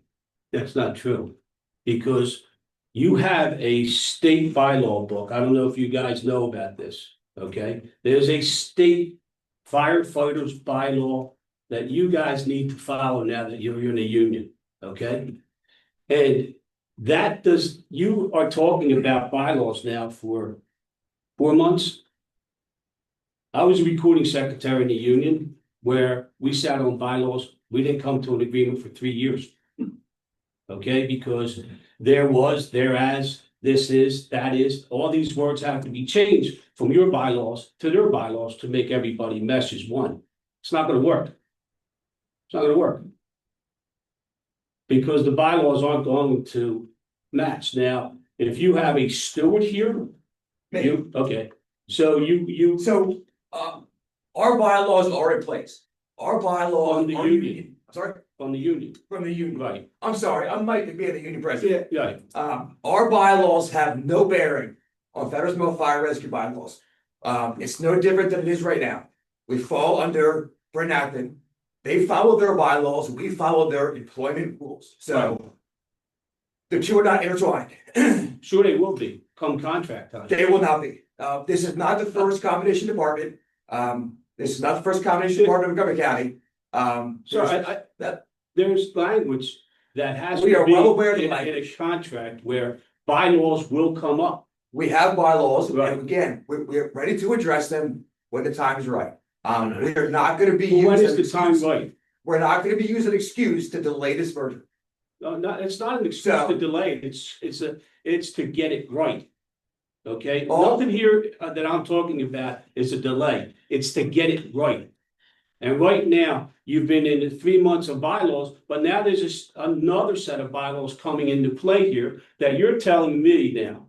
You're on record telling me now that you agree that they will go with the bylaws from the borough. The bylaws that were presented to us, have a clause in there that says all employees, will become employees of Fetters Fire Rescue. All union employees. All employees. It didn't say union, all employees. There's union bylaws, sir. That's John. Well, first of all, Chuck, I don't know what your bylaws are. Is there a collective bargaining agreement? There is now, we've just begun, we're reaching out for negotiations, we're in the infancy stages of this. Yeah, see, I think that's the more important Right, issue. well, that's. But that's not an impediment to, you know, what Chris is talking about and what you're talking about. Oh, I think they match, John, I really do. I think they do match here because there is a bargaining agreement that we're gonna have to look at, okay? And there's going to be bylaws, some language, Joe, let me finish. There's going to be some bylaw language in there that changes. I've been through this, I experienced this, okay? I looked at your bylaws. Okay? You looked at my bylaws? No, the Firefighters Association of Montgomery County bylaws. Have you looked at them, sir? We are not affiliated with the Firefighters Association of Montgomery County. 56. We are International Association of Firefighters, local 5608. We're governed by the International Association of Firefighters. Correct. We have nothing to do with Montgomery County, whatever bylaws you reference. Right, AFL-CIO. So we have bylaws. Right. We've been more than happy to township manager discuss this. But again, our presence has no bearing on this merger. We wholeheartedly support this merger. Wait, Chuck, we're gonna have to work through that issue. It's an issue. This is not too complicated. It's not that complicated, yeah. Well, the consolidation as a whole is, but I don't think the issue with you folks being unionized now is any kind of impediment to Actually, we can offer resources. I think that's a lot of resources. So, but Chuck, it's an issue we have to address. Right. And the 501c3 is going to be the employer, so. Correct. They're The Board of Commissioners will not be approving any contract. I understand that. Yeah, they're the people that are gonna have to, you know, get the collective bargaining agreement together, right? I mean, and that hasn't happened, so at this point, but it's an issue, and we'll deal with it. We'll deal with it. Correct. Okay. Because they're not employed by the township, so they are not negotiating with the commissioners for borough council. Right. I'm saying in the event of a collective bargaining agreement, they would be negotiating with the board of directors directly, not with the township, not with the borough. Of FMFR, if Yes. the union was to move over. That's correct. Based on the number of personnel and all the parameters of that. Yeah, so they would have to meet all that criteria. Right. That was something I wanted to ask about too, just in general, and the only entity that I'm familiar with or have been somewhat familiar with is the police department, because I think there's a similar process, although they work directly with the township. Can you describe like when because I don't know, if when that moment comes, the negotiation with the board accepts, denies, it goes through that process. Do we have any say in the final outcome? Are we just subject to whatever the agreement comes to, and then we are obligated to fund at that level? Can you just help us understand like what that might look like? Because this will be. And it's definitely new. It is, I think, more complicated than a police contract, even though I'll save any commentary. So the Board of Commissioners and Borough Council are always involved because you remain principal funder of the organization. So I think there can be a structure in place that allows for input. But ultimately, it will be the board of directors, of which you will have appointed the majority of them who will be negotiating.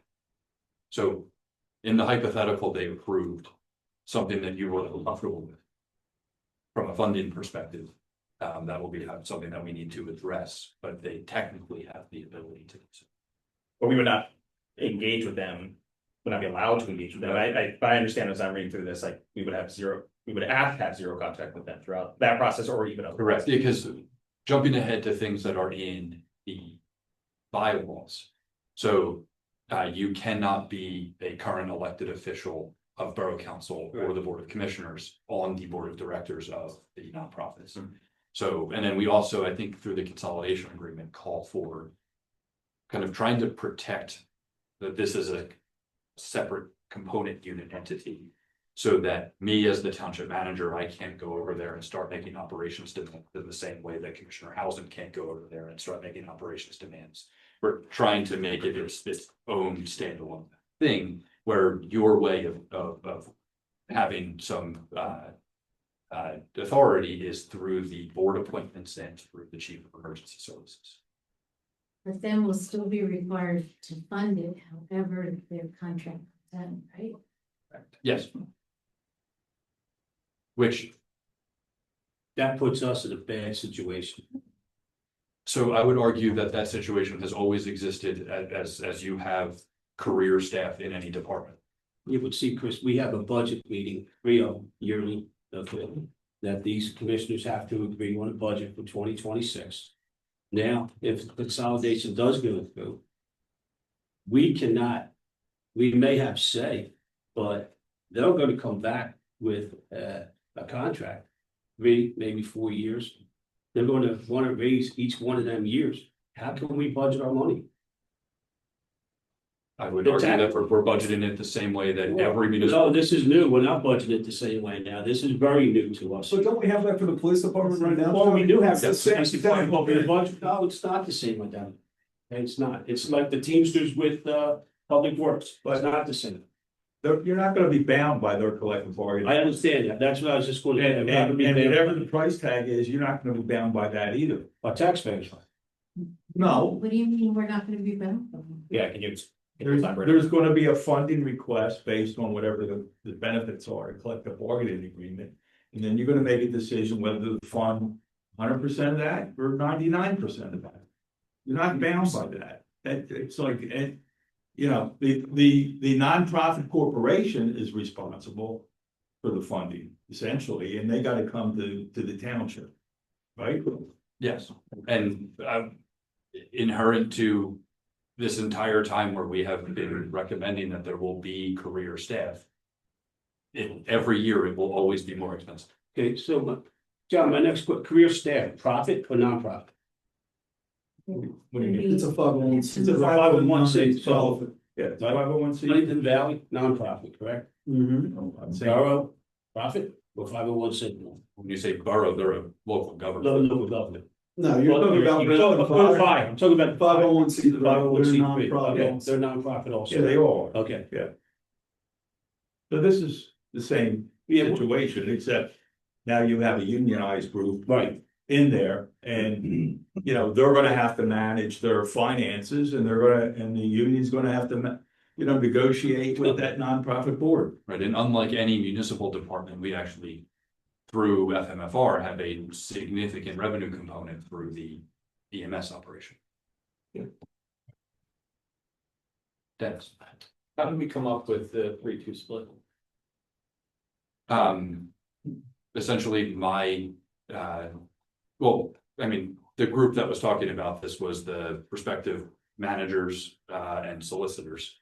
And through that discussion, every step of the way, I have been frustrated as we have gotten to the point of that 90-10 ratio, while understanding that there is no different basis that you could argue that would generate anything other than that.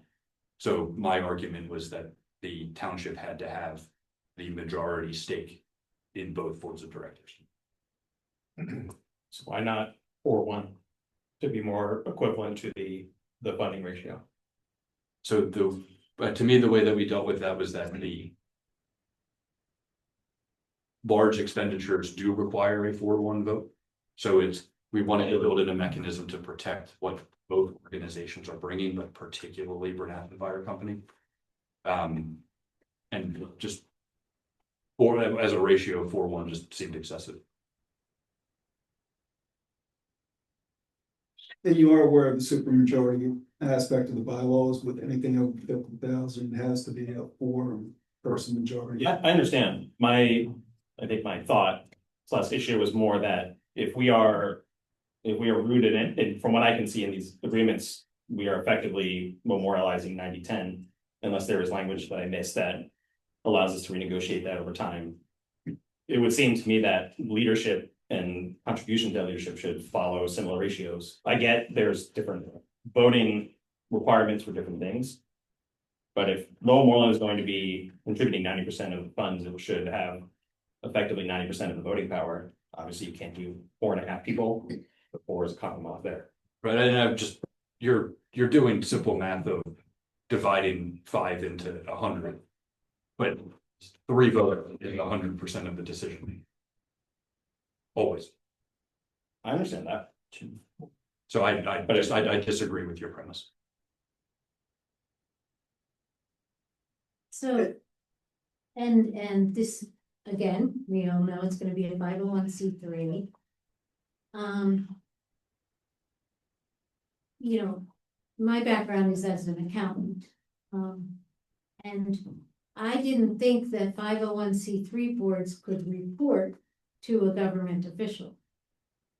Do you know what I mean? Like, they're supposed to be independent.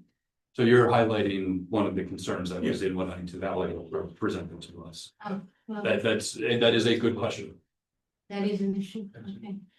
So how do we manage that? Do we know? I mean, usually the government official is purely regulatory. Well, but here we want them to not only have operational control, but they're appointing the chief of emergency services is going to select the operations leadership.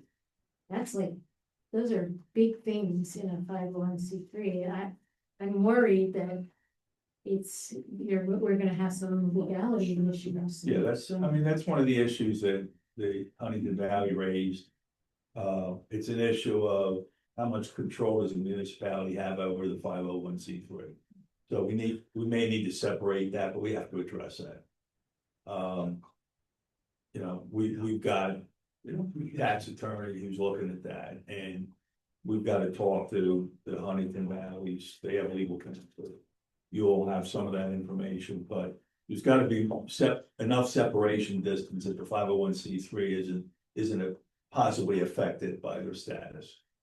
Right, and you are not adopting their bylaws. So we have gone through this task to be able to have those drafts ready for the people who are appointed as the board of directors to have that board of directors approve them.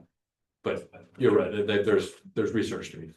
Can I just want to clarify, make sure I fully understand your question. Is the potential issue at hand the township and borough over top of the board itself?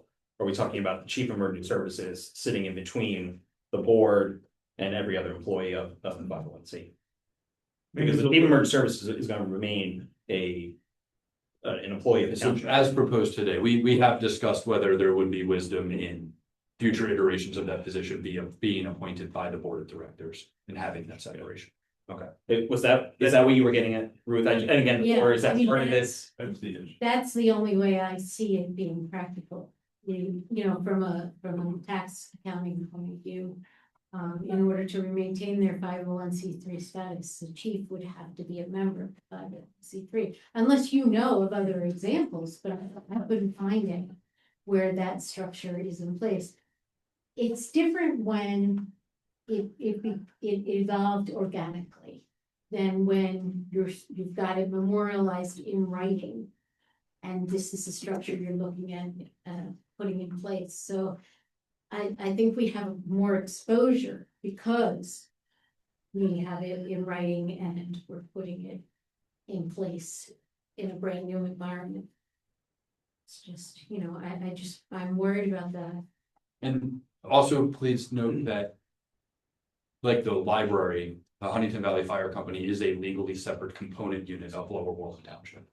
So I think that's more from an audit perspective. So I think I'm not arguing that we don't need to confirm this within the IRS regulations.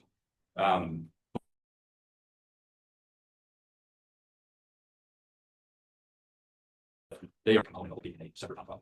They are in your financial statements. The library. And Huntingdon Valley Fire. Any entity that you fund primarily. And Bernathen's in there too, correct? I don't believe it. There's Huntingdon Valley, There's Huntingdon despite the money given Yes. towards EMS. So do you have people identified to be on the governing board? No, that will be your decision. 3-2 or 1. My recommendation was 3-2. I do not believe that the borough will sign a 4-1 based off of where that conversation started. What do you mean where it started? Like you're talking about in the past? Yes. Other than one member of the board being a Bernathen firefighter and one being a Huntingdon Valley firefighter, do we have any other qualifications or? Yeah, so I guess we have fully jumped into a discussion of the bylaws, of which I have not introduced them yet. Yeah. But so the stipulations for, so like any of the other, like unless it's the HARP that has a specific, you must be an architect or something like that. I would argue it's more like the kind of the planning commission approach where you're trying to get people who are qualified across a variety of disciplines. So it is within your discretion, and that the standards that are in the documents today are that they must either be a resident of Lower Moreland Township, of Bernathen Borough, or a non-resident member of FMFR.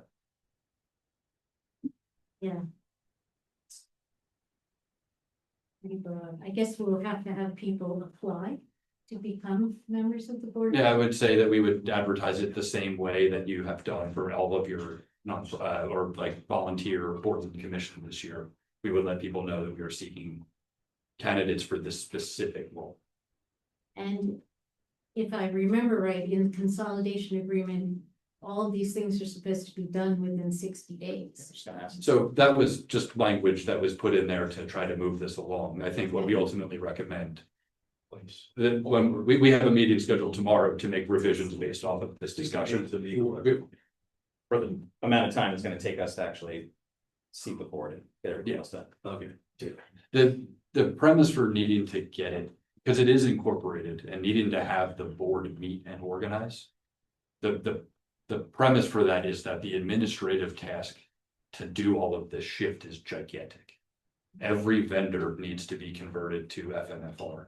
We need to meet for workers' compensation insurance for both the volunteer and career side. We need to meet with the property and liability insurance carriers for every component of the two organizations. And we cannot do any of that without these agreements in place. Okay, I mean, so that 60 days is negotiable or not? Yes, and just understand that every day we add to that is another day that this is not yet complete and keeps the kind of the known end goal in purgatory. But yes, it's negotiable. No, I understand that. I just not sure. Yeah, 60 we just need a realistic amount of time to. It's realistic. to get And I've already agreed with that. Yes, would be 5 days. Yeah. You know. Okay, there's no penalty. You speak louder. Yeah, I mean, the 60 days is in there, as Chris said, so there's some endpoint, at least in the document, but if it's 65 days, there's no penalty. I mean, this is all triggered by the agreements being approved by the municipalities and the two existing organizations. John, when's that clock start? When all the organizations sign off that say they're signing off? Yeah, when the documents are all consolidation agreements, the two consolidation agreements are signed. And does that kick off when the first organization signs, or is it based on? Yeah, so that's an interesting nuance, because each organization has autonomy in their choice. I would say, I would recommend to the board that when one organization signs it, you begin on that clock. I mean, it almost makes sense for, not going to be popular, for Bernathen to sign this first. Because we have to move all those employees over, all of their things, all of their, you know, like they have so much more. In the. I would not argue with that as a possibility. You're saying we start taking action on this before both municipalities have still agreed? So again, it comes down to the autonomy of it. If So right now, like, there's no vote happening tonight. The intent is to filter all of this feedback and come up with revised drafts to share with the commissioners, share with Borough Council, share with Huntingdon Valley Fire Company, and share with Bernathen Fire Company. And then I would imagine that through sharing those, the respective organizations will indicate whether or not they feel like they are in a spot that they would agree to sign. And so I think to Commissioner House's point, just there is far more administration necessary with the Bernathen Fire Company version of the agreement, that if they were to sign that, I would be very comfortable having that be the impetus to get a lot of technical tests moving ahead, because there's far less to do with the Huntingdon Valley version of the agreement.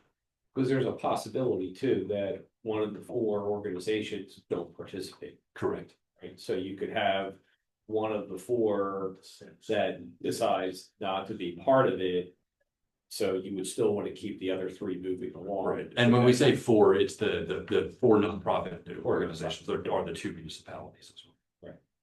So maybe if I just use that as I have far fewer bullet points for each of the bylaws, but just things that I wanted to call out there, because I think in the feedback that we've received, particularly from the Huntingdon Valley group, almost all of the feedback that they provided is related to the bylaws, and very little, if actually anything, related to the consolidation agreement. So for the operations FMFR bylaws. So again, we have pre-drafted these, but these would be for consideration by a newly appointed board of directors. So as we've called out already, the board of directors members must be either residents of Lower Moreland, residents of Bernathen, or a non-member or a non-resident member of FMFR. So that acknowledges that you don't have to live in either community to be a member. And if the board of directors makeup is calling for a member of each organization to be on the board, that is a mechanism to be able to consider somebody who has already volunteered. And as I said before, the bylaws operations primarily deal with the volunteer and membership side of the operations. So the career staff are not members of the nonprofit, they are employees of. So understanding we've got more to talk about there, a collective bargaining agreement will be the way that the employee group interacts with the organization, whereas the contents of the bylaws are what define the volunteer membership. And so, and as Commissioner Housen, you already pointed out, as today, it is drafted to say that the Chief of Emergency Services, they'll direct the department and work with the board of directors, and that the chief will select the operations leadership from the career and volunteer personnel.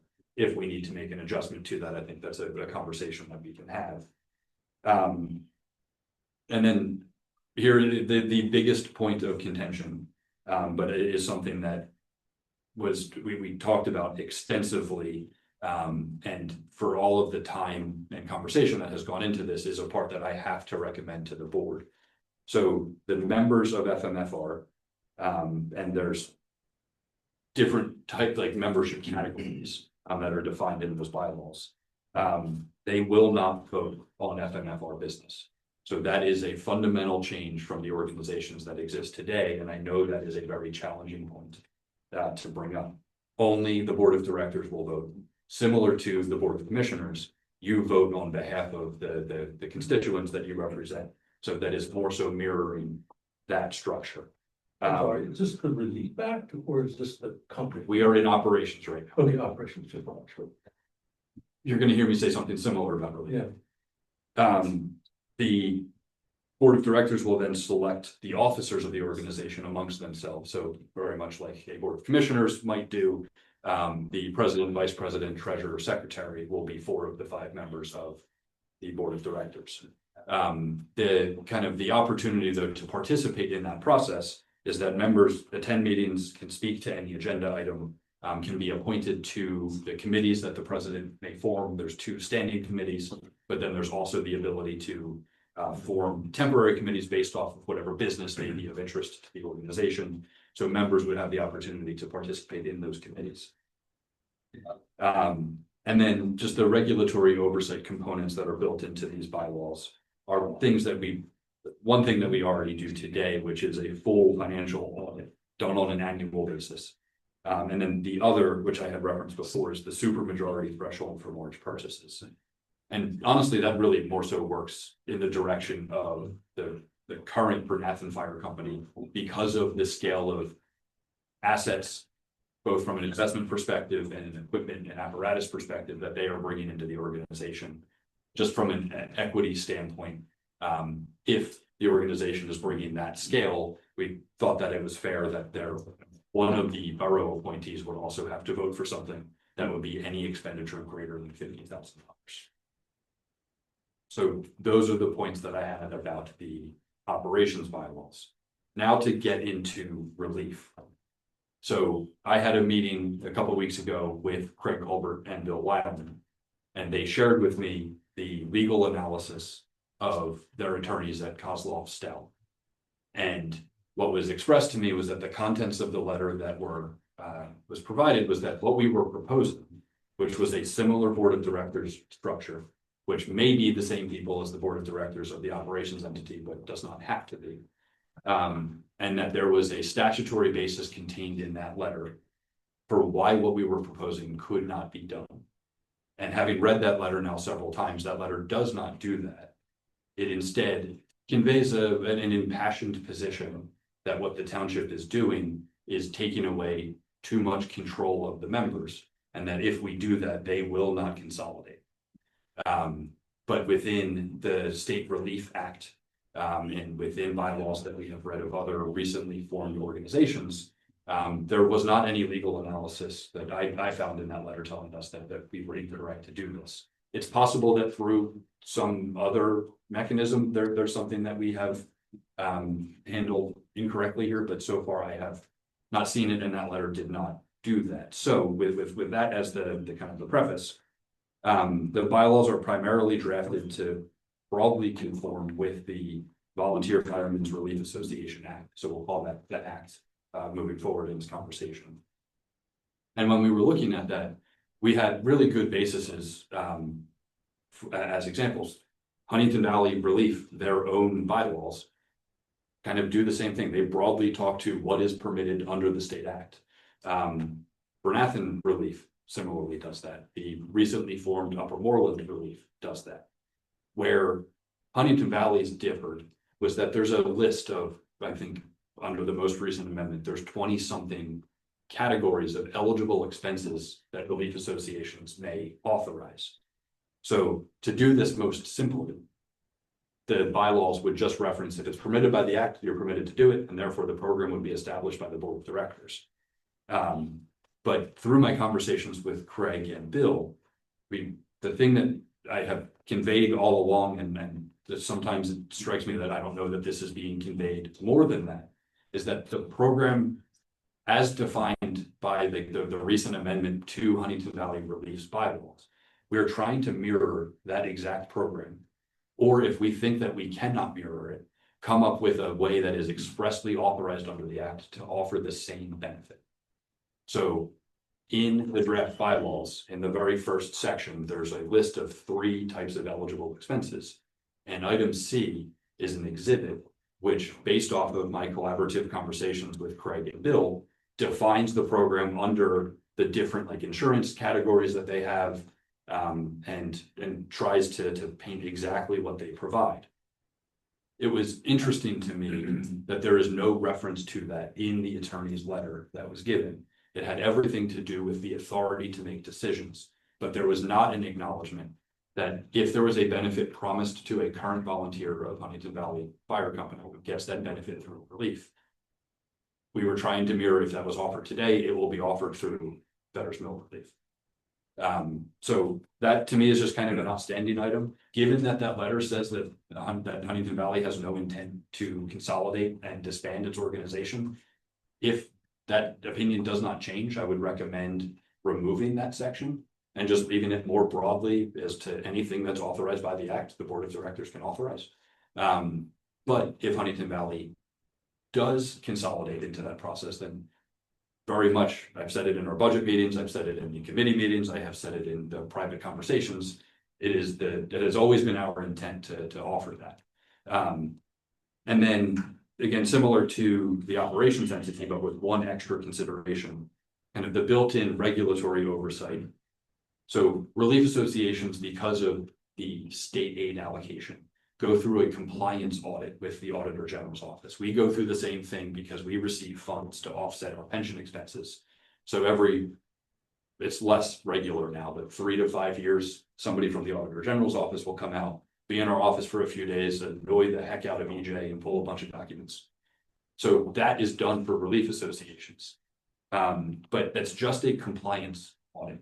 So my recommendation, and this is perhaps a bit excessive, but my recommendation is to do a full financial audit, because even though that revenue source is from out of state insurance policies, it is still public tax dollars. It is authorized by you to go to a relief association. So I think it would be in best practice to do a full financial audit on an annual basis of that fund. We have the same supermajority threshold for large expenses. And my premise for this was taking a look kind of the same way that we did for operations.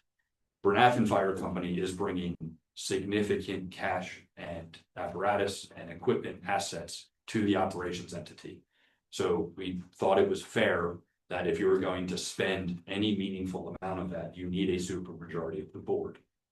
Similarly for relief, if Huntingdon Valley Relief were to consolidate into the new organization, their investment portfolio is worth over $3 million. It would only be fair if more people are having access to that you also need to have a supermajority authorize any greater expense, any change of program, because it's like simple and fair. So that is incorporated there as the second regulatory component. The one that is in addition on the relief side is that very much similar to a pension plan.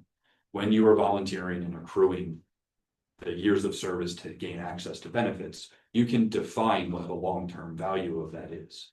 And with an actuary, you can make assumptions about when people will access it and whether or not the fund is sufficiently funded to be able to provide those benefits. So because the funding source is the same, I thought it made a lot of sense to engage in action. This is already a service that I think Huntingdon Valley's investment company has to an extent, but I think kind of pulling it out separate of that, doing a similar biannual audit, actuarial valuation to make sure what is being promised can actually be funded, so that can inform the board of directors. Do there need to be modifications to the program? Are there different things that you need to do from the investment perspective, whatever it may be, to make sure what has been promised can actually be given? This is now many years ago, but when former Commissioner Serkin and I attended meetings and on 2 occasions with the full membership of Huntingdon Valley, we did convey that even if the relief fund was not sufficient to cover it, if a benefit had been promised to somebody, and they were accruing time towards it, but then the fund was not able to cover it, the township should give consideration to continuing to do that. So that would be, if this board was agreeable to that, that would be another taxing consideration as part of your fire tax fund. But I think would be something that would be tremendously fair to the people who are volunteering and accruing the time for that purpose. So those are kind of my highlights of the operations and relief bylaws. I know we've already addressed several questions from within them, but I think the main things that I want to convey out of that are that fundamental difference that it is a board of directors controlled organization compared to a membership controlled organization. So it's direct versus representative. Yes. Was there consideration to give members a collective vote? So allow them to discuss, vote, and yay, nay adds to a single vote to apply to. A single vote? To consolidate membership as effectively like a vote, single member. To give them say and the ability to have a participation in that. Yeah, so that's an interesting concept. I don't know that we thought about it that way, but I would say that the way that a similar thing has presented itself is the initial boards having a member of the current organizations. So I would say in practice, that member might be able to more directly speak with their fellow prior members of their organization, and then it might play out that way. But if there's a way to formalize that, I'm not sure. But it's certainly a good question. Any other questions from the board? One more. Yeah, I have questions.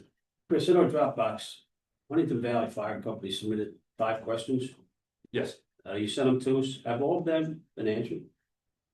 So no, and next part of my memo is the kind of the feedback component. Okay. So we just received those after their Monday meeting last week. Yeah. So we've talked to them to an extent. Commissioner Housen's question about the board's authority to do this, that's in how what they're posing there. I think there's more review to be done.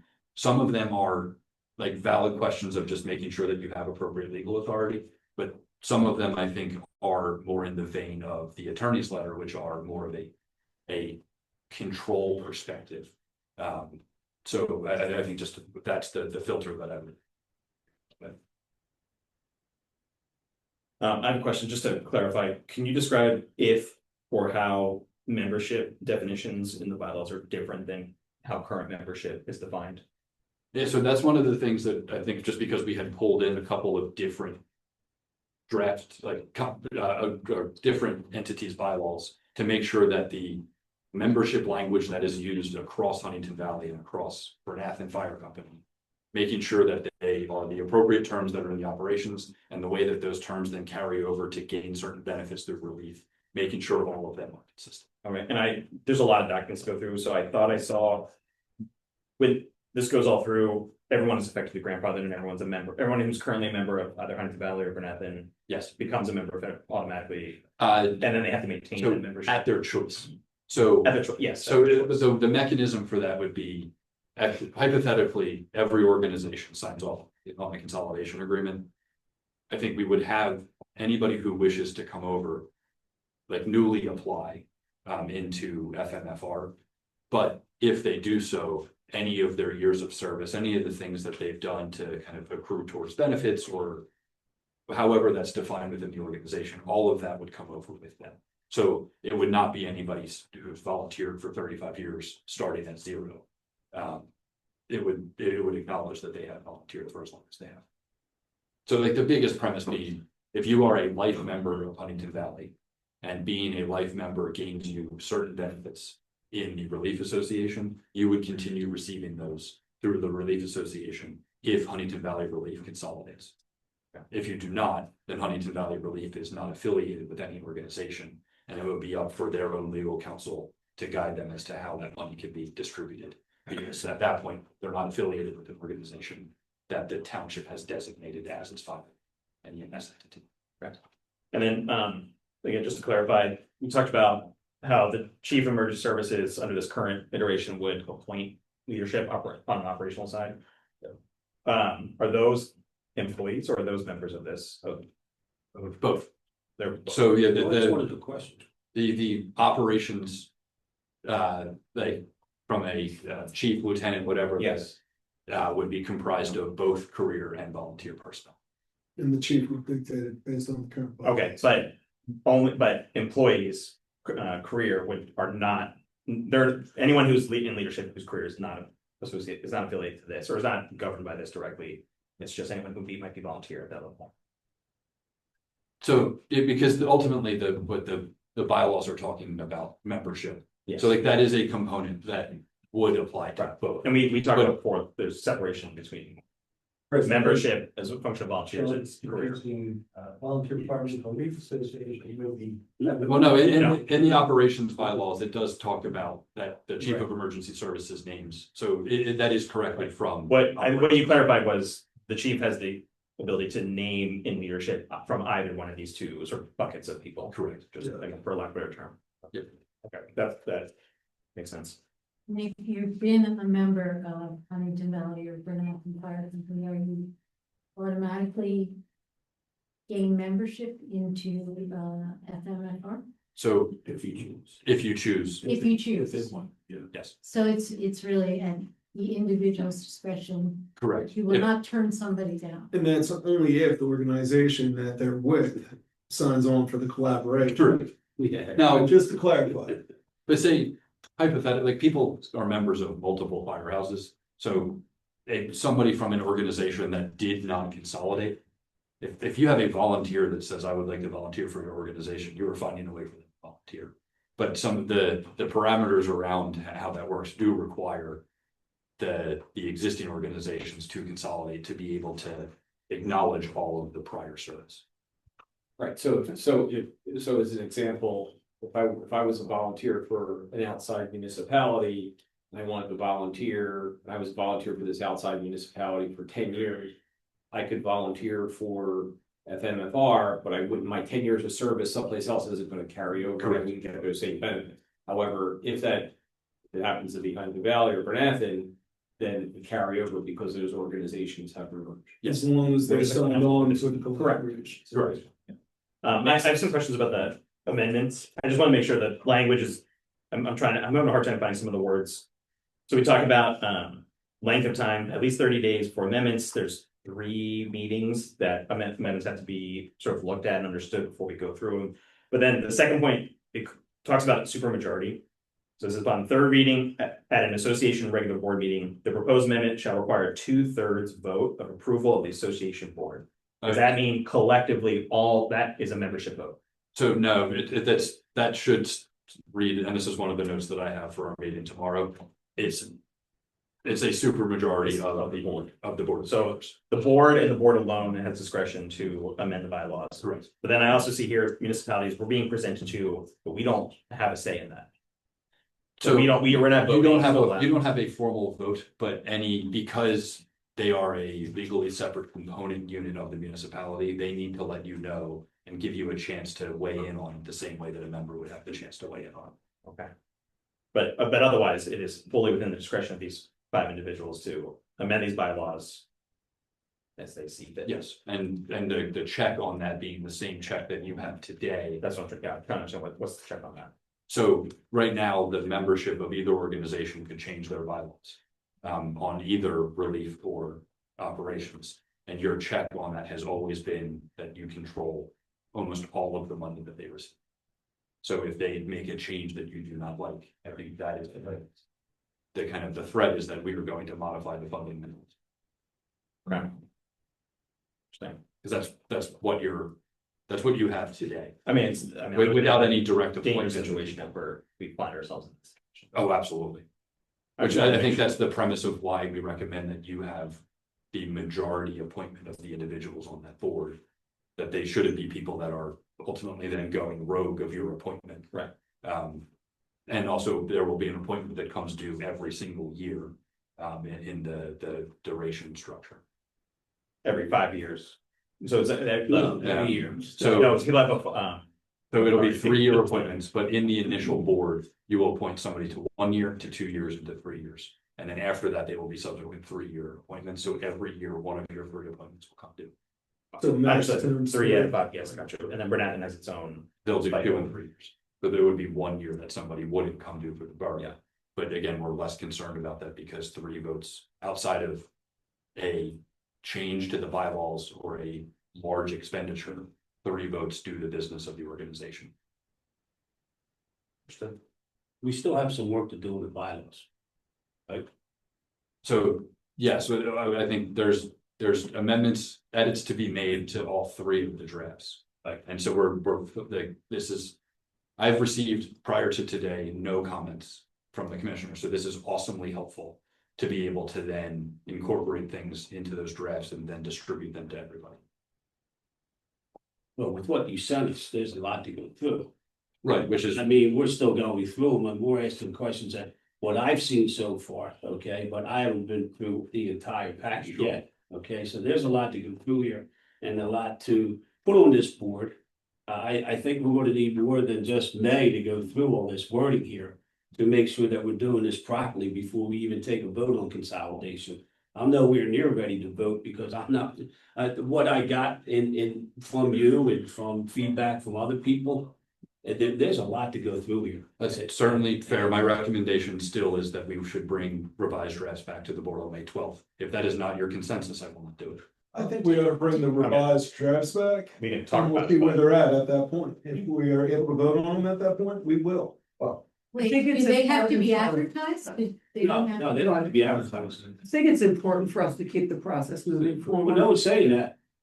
There's what we have in front of us. I mean, if you read it, There's man, so God many- bless you. Okay, God bless you if you read it. I mean, I'm I sorry. did, my eyes are I'm clear. there going with, it's my. word by word here. And, you know, I don't agree with some of it, you know what I mean? So I don't think it should come back to May to put that on us to get ready Yeah, for. I think what Commissioner McKay is saying is it's the vote rather than the review. Yes, we absolutely should review everything that happens over the next 30 days.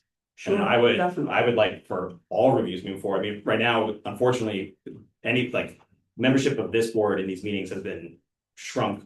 There's only a few people who have been allowed. Some people have not, either not been invited to meetings, have been pushed out of meetings or not been available to be part of meetings. So I think we should be discussing as a group. I think we should be discussing in the I public. disagree with We should make sure that. Oh, wait, nobody's been Denise, telling me. what is the numbers of the board? Who is this board? What board? What board? That meeting. So the Emergency Service Committee did not meet after July of 2025. We started to draft these until April 1st. April 1st. And the content of the meeting on April 1st was that we're going to review these documents with the board. And Chuck, you and I had the conversation. You were invited to it. You just couldn't make it because you were out of town in Delaware. No, the conversation I had with you was, well, I had with Chris first, but you were busy. Yeah. Okay, and then I said, I'll call Joe Canale, and Joe told me, you told me Dennis was going to be. I said, I believe Dennis. Right, so I said, okay, then I will involve, because You Dennis. said it was 3 o'clock in the afternoon, Right. and you were gonna be down in So, Delaware. but hold on, so I asked you that time, but when you told me Dennis was going to be there, I said, okay, there's going to be a second commissioner at these meetings. You're the only commissioner at the meetings right now, correct? I was at the last meeting, yes. Right. So and Who recall, was the other commissioner at the meeting that you were prior? Going back. there wouldn't have been. There wouldn't have been. So I don't believe so. the Emergency Services Committee is I technically know we can. me, I Vicky said- Trost, and Chief Showman. That is Who is it? it is the borough manager, Vicky Trost, me and Chief Showmaker. We are the three members per the intergovernmental agreement. So I think it's probably being grossly exaggerated what is happening at these meetings. We used to meet on a monthly basis when we were working towards. And there were active things happening on a regular basis at our board meetings and at our council meetings. At the point that we announced to this board last summer or spring that the intent was to form a separate nonprofit, all of the work shifted. The committee very kindly puts the work on me to then work with John on all of this. So from July 3rd of 2025 until when I shared these agreements with this Board of Commissioners on November 25th, it was our small working group of me, John Rice, Jonathan Rice, and Chief Sherman. There was no greater involvement of the committee. After we had our drafts done, we then met with the equivalent borough team to make sure that the two municipalities were on the same page sufficiently to be able to share these drafts. Once we got to that point, we shared them with the fire companies, and I provided revised drafts to the Board of Commissioners on January 2nd. That has been the entire extent of all of the meetings that have happened from July of 2025 through April 1st of 2026. And if the board wishes to, honestly, my recommendation would be is that there is no use to the Emergency Services Committee. But because of that, there are technically only 3 members to it, but we kept expanding based off of the topics that were being had. But if the board would like to revisit who its appointees are to that, you can absolutely do that. I just wouldn't set expectations that we're scheduling meetings anytime soon. Because the task right now is the consolidation, and there's nothing more that. So at committees this that we can do to point- drive the consolidation. I'm sorry, Chris. At this point, you have comments from both organizations, Bernathen Fire Company, Huntingdon Valley Fire Company. And what we're really talking about is comments from the board. You have comments from the borough. Yeah, because comments from the borough were incorporated in November. In November, right? So right now, it's our review. It's, I've looked through these, I've scanned through them, a couple times here and there. I can take a closer read. It's less than 50 pages. I don't know how much time that we need to be able to go through this, but 30 days for 50 pages that we've had for 4 months now, I think is not necessarily unreasonable, but I respect Commissioner McDade's, comments that, but what do we need to go through this to keep this moving? So you need 45 days, I don't know. Well, we all agree that there's still some tweaks that need to be made to the consolidation. You have those comments. We have the Right. comments, but we don't have. Right, so maybe we need can get to another find- draft together. So that's our intent. We're meeting So let's get tomorrow another at draft 1:30 or 1, whatever our time is. And then once we have revisions based off of that, we will distribute that to every entity. That's you, the solicitor, it's none of us. From my read, I don't have any. Me, Jonathan Rice. So from my perspective, I've scanned through them 2 months ago. I don't have any additional comments than what's been addressed at this point in time, but I do want to see what the revisions are. So I think that's fair. So- You'll get back.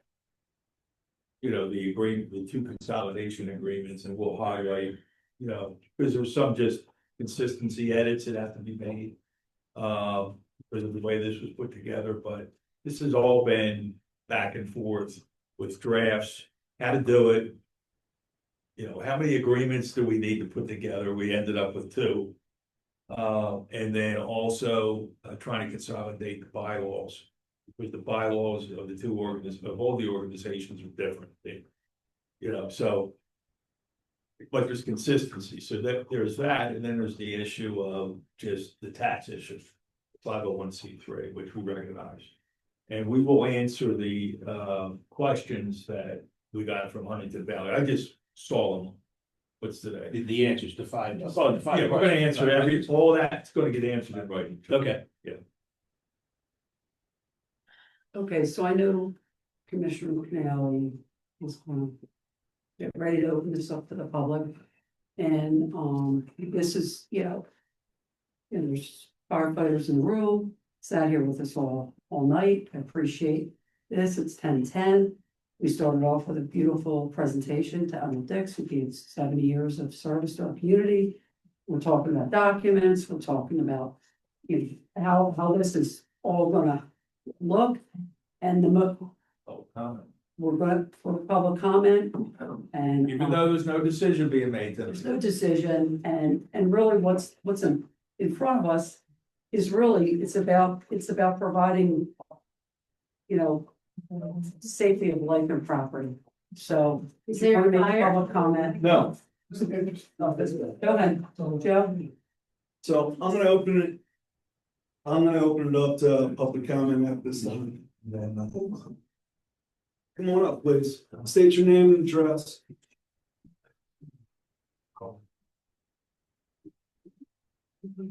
My name is Craig Colbert. I'm president of the Huntingdon Valley Fire Company for 24 years. I live at 244 Barberry Road in Huntingdon Valley. The question is the answer to the questions we submitted to the region. We don't have an answer for that. We're expecting an answer and hoping we're going to get one. Once we get the answer to the questions that the township asked us for, we'll be willing to comment on them. There was a lot of discussion tonight about bylaws. Part of the questions we submitted to the township are about the bylaws. We don't have any answers. We still have questions.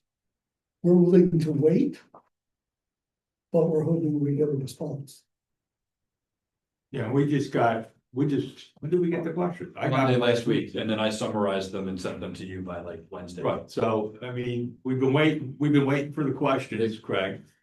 I understand that. And your attorney wants to have a conversation. I mean, the letter that he sent said he's willing to, so we may need to do that with him. Okay, I want to acknowledge that we submitted the questions. Yeah.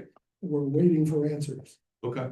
Once we get those answers, I'm sure we'll have more questions. And I think our goal, we're going to meet tomorrow and go over the questions, everyone that's been involved in drafting the documents.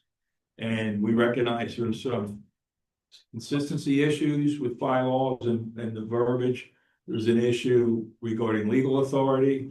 We're going to answer all those questions, but we need a little bit of time to go through it and then discuss it. But our goal is to get you answers as quickly as possible. And we're not questioning how long it takes. Yeah. All we want to do is get the response that you're. You will absolutely get those answers. Okay, thank you. Thank you. Any other comments in the room? Please state your name and address. And your dog's. Jason Gannett, 2256 Washington Lane, District 1, Commissioner Helen. you tell us what those questions were? I'm really curious because I've been sitting here listening to everything. I have some concerns. And let me tell you a little bit about my background. I've been an attorney for over 28 years. I've been a city attorney for 16 years, 20 years. I have set up governments locally, state, federal, not only here in this country, but in many other countries. So I'm very familiar with the process and how things go. I'm a member of 2 nonprofit boards. And I'm telling you, I represent nobody but myself. There are some really good thoughtful questions, Mr. Housen, Mr. McDade, Mr. Blanton, that need to be thought out. And I think when you look at your baby, right, you're something you created in your mind, and how do I make this something a reality? Well, just like for any business, you have to come up with a business plan. And Manager Hoffman, you guys have a business plan, but I think it's on a macro level. I don't know, I have access to it. But the questions that were asked earlier today were very concerning, because the first thing you should do before you start bringing in these other entities to join your business is you have to have a budget. And it's got to be a precise budget. Some of the things that you mentioned, how many firefighters, how many volunteer, how are you going to be acting? Fireball. And that's great to know, but what are the salaries? What about the support staff? How are you doing the shifts? You mentioned the 24/72. Is that the most economical, feasible? What about the support for those firefighters, right? With building trucks, what are those budgets? Can you take the budgets you have now and transfer them over? Maybe, maybe not. The equipment stuff that's at the relief association, you can't just transfer them over. You can, but there's quite a few things in the process that have to happen. True. They were research that, yeah. Everything. So and like when I asked the question earlier, I couldn't read that far away, so sorry if I was redundant or didn't see stuff that's already out there. So it's concerning that you have this, you want people to join it. You don't have the budget prepared. They don't know what to expect. Other than Can I show up real quick? Sure. Are you a member of Huntingdon Valley? I'm not representing Huntingdon Valley. Yeah, but it just, but I am curious as when I distributed the 2026 budget to Huntingdon Valley's leadership, that the budget that was prepared for 2026 is the Fettersville Fire Rescue budget. I don't know what that budget is, because I travel for work. Okay, I don't so know what that is. Exactly what you're recommending we do is what was already done for 2026. And the question is, what's that total budget and how does it plan to be paid for? So all of the revenue sources from a taxing perspective, from a billing perspective, from a grant perspective, from a local donation perspective, all of the revenues are forecasted for 5 years. And then we have all of the expenses across the different categories of things that there's a contribution to FMFR. FMFR then has its own prepared budget. We as the township also then have obligations to our debt service towards the construction of the building. Yeah. I'll give you a second. Yeah, so he's not allowed to walk around. So we have our component of the debt service towards building the new building. We have our component of the loans that were done for the 2 new apparatus. So again, exactly what you're recommending, the kind of the planning process, all of that exists already, because our premise was that we didn't want to do the same thing that had been done every year prior to this, which was prepare a Huntingdon Valley budget, prepare a Bernathen Valley Company budget, and fund those through separate contributions. The goal was to really have this done by the first quarter, which is why I'm pressing the board to do this. The longer we wait, the more money has to go into the existing nonprofits. But rather than prepare 2 separate organization budgets, it all went into a single FMFR budget so that we knew exactly what the contribution levels from a tax perspective and our other revenue perspective needed to be for 2026 and looking ahead. Well, totally understand where you're coming from, and just to let you know, give you a little background, I'm not against consolidation. I'm all for more services for the township, but at what expense? How's that going to equate into more taxes for the taxpayers? That's the issue I'm trying to get at. Yeah, I'd like to see the budget, how it's broken down, because with all the added expenses, there's no way all those grants are gonna be able to pay for it and all the existing. The Board of Commissioners at our recommendation has raised taxes in each of the last, we have the last 5 years to prepare for this. Yeah. And I have started to work on what will be the proposals as you start to incur more debt service related to the new building. We're projecting all of that. Yeah, and I get that, and here's the problem I'm having though, is like if you looked at some of the other projects the township has done in like building the high school, That was not us, that was the different organization. yeah, but we're still paying the taxes through you guys, right? No. And it's not, No. it wasn't School tax. Okay, all right, so, all right. We're I gonna would be visit that. happy to have a separate conversation. No, sure, to kind of- sure, I can show you what I And- prepared and all. Just trying to wrap up with 3 minutes, we're already at 6, going back and forth, just because we're gonna. Well, no, there's a lot more issues to do, like, the big thing is organizational change management. What have you put in place to start that? I have done work in WMATA, NTA, New York, and Maryland. MARTA, SEPTA, and organizational change management is huge on how you set it up and how you do the transition from a new organization to an old organization to a new organization. Have you guys thought about that? And how do you set that up? Yeah, that's a good question. So I think, and there are different opinions about this, but some of the kind of soft launch of the name, the joint operations, things that have been rolled out while they are still technically two separate profits. I think one of the benefits that we have is that it's all the same personnel who is already here. So dealing with the employee career side of it, dealing with the volunteer side of it, are all individualized conversations that you added to. That's the key, but you just made a very good point, that these people are already here. The problem is getting other people to buy into the new plan. That's where an outsider coming in to implement that organizational change is key, because if you leave it up to individual members, people already existing, they all have their personal preference. And they're all gonna have their own hand in the game. Like having voting as a board, you shouldn't have any interest in any of the outcome at all. And that's gonna come to play later on. So organizational change management. So I is just one gotta of step in those. for 1 second. We're at 8 minutes right now. You You have to wrap it up for me in the next minute, please. Sure. Let me lay out the ground rules again. Normally you get 3 to 5 minutes.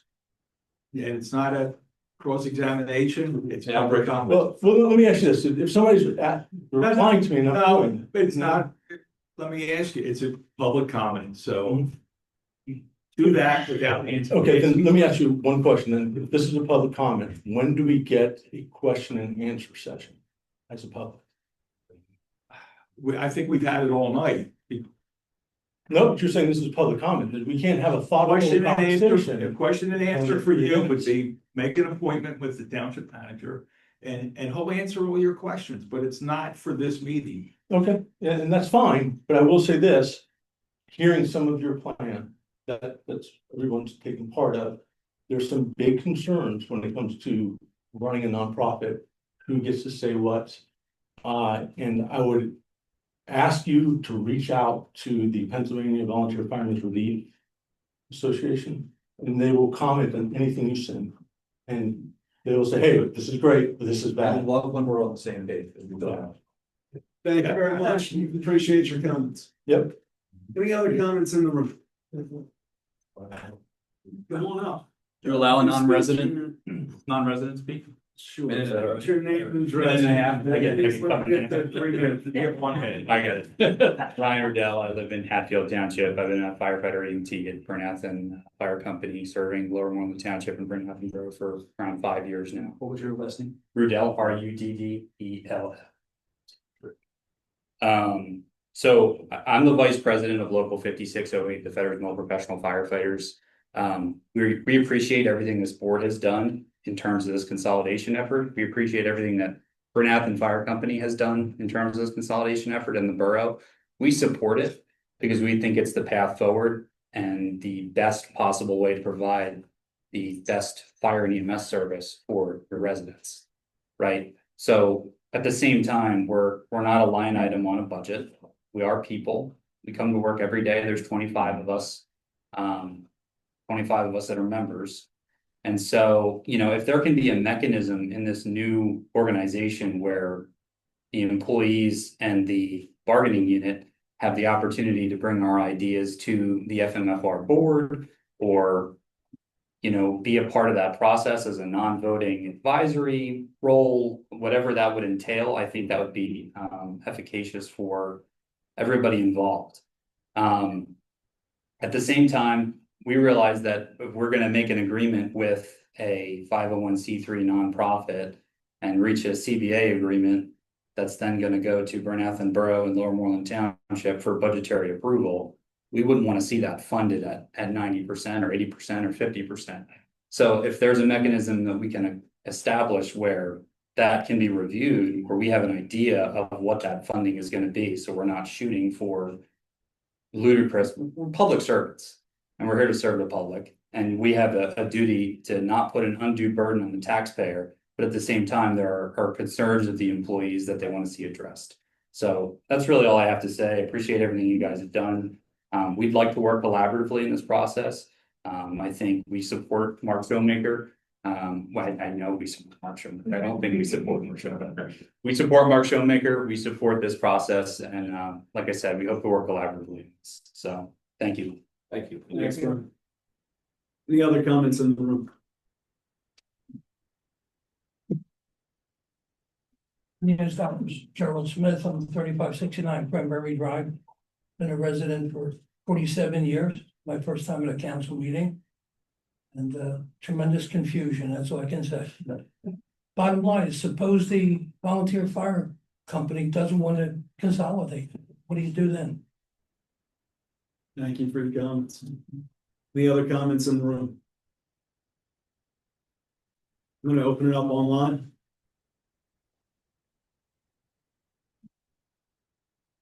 I don't see anything online. Yes, no, am I missing something? Would anyone like to make a comment online? If so, please raise your hand. All right, well. With that being said, there's no further discussion on this. We're gonna come back with some revisions next month. Hopefully, everybody can review the updated revisions by that time. It's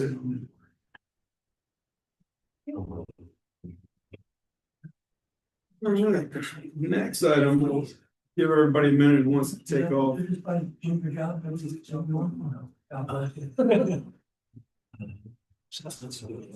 good night.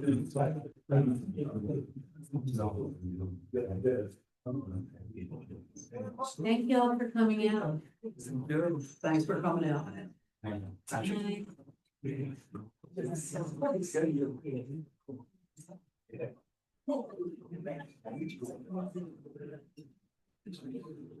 So next up on my agenda for tonight is the authorization to amend the MOU between the Lower Moreland Township School District and LMP.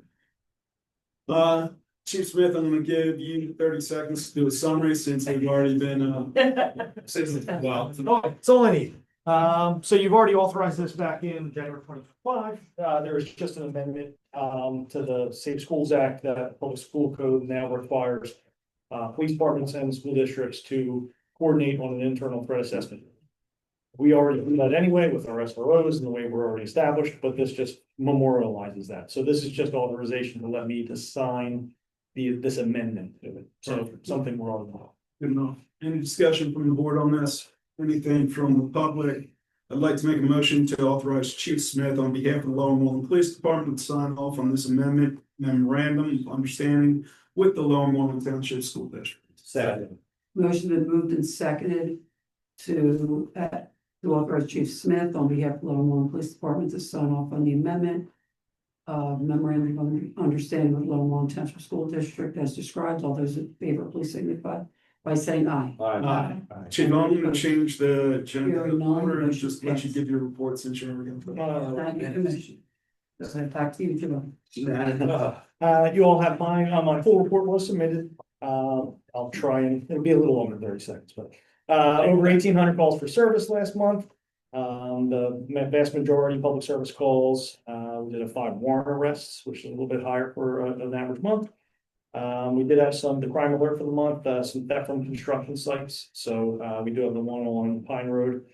Anything suspicious is seen. If you see cars in there over the nights and the weekends while you're driving by, please just call us.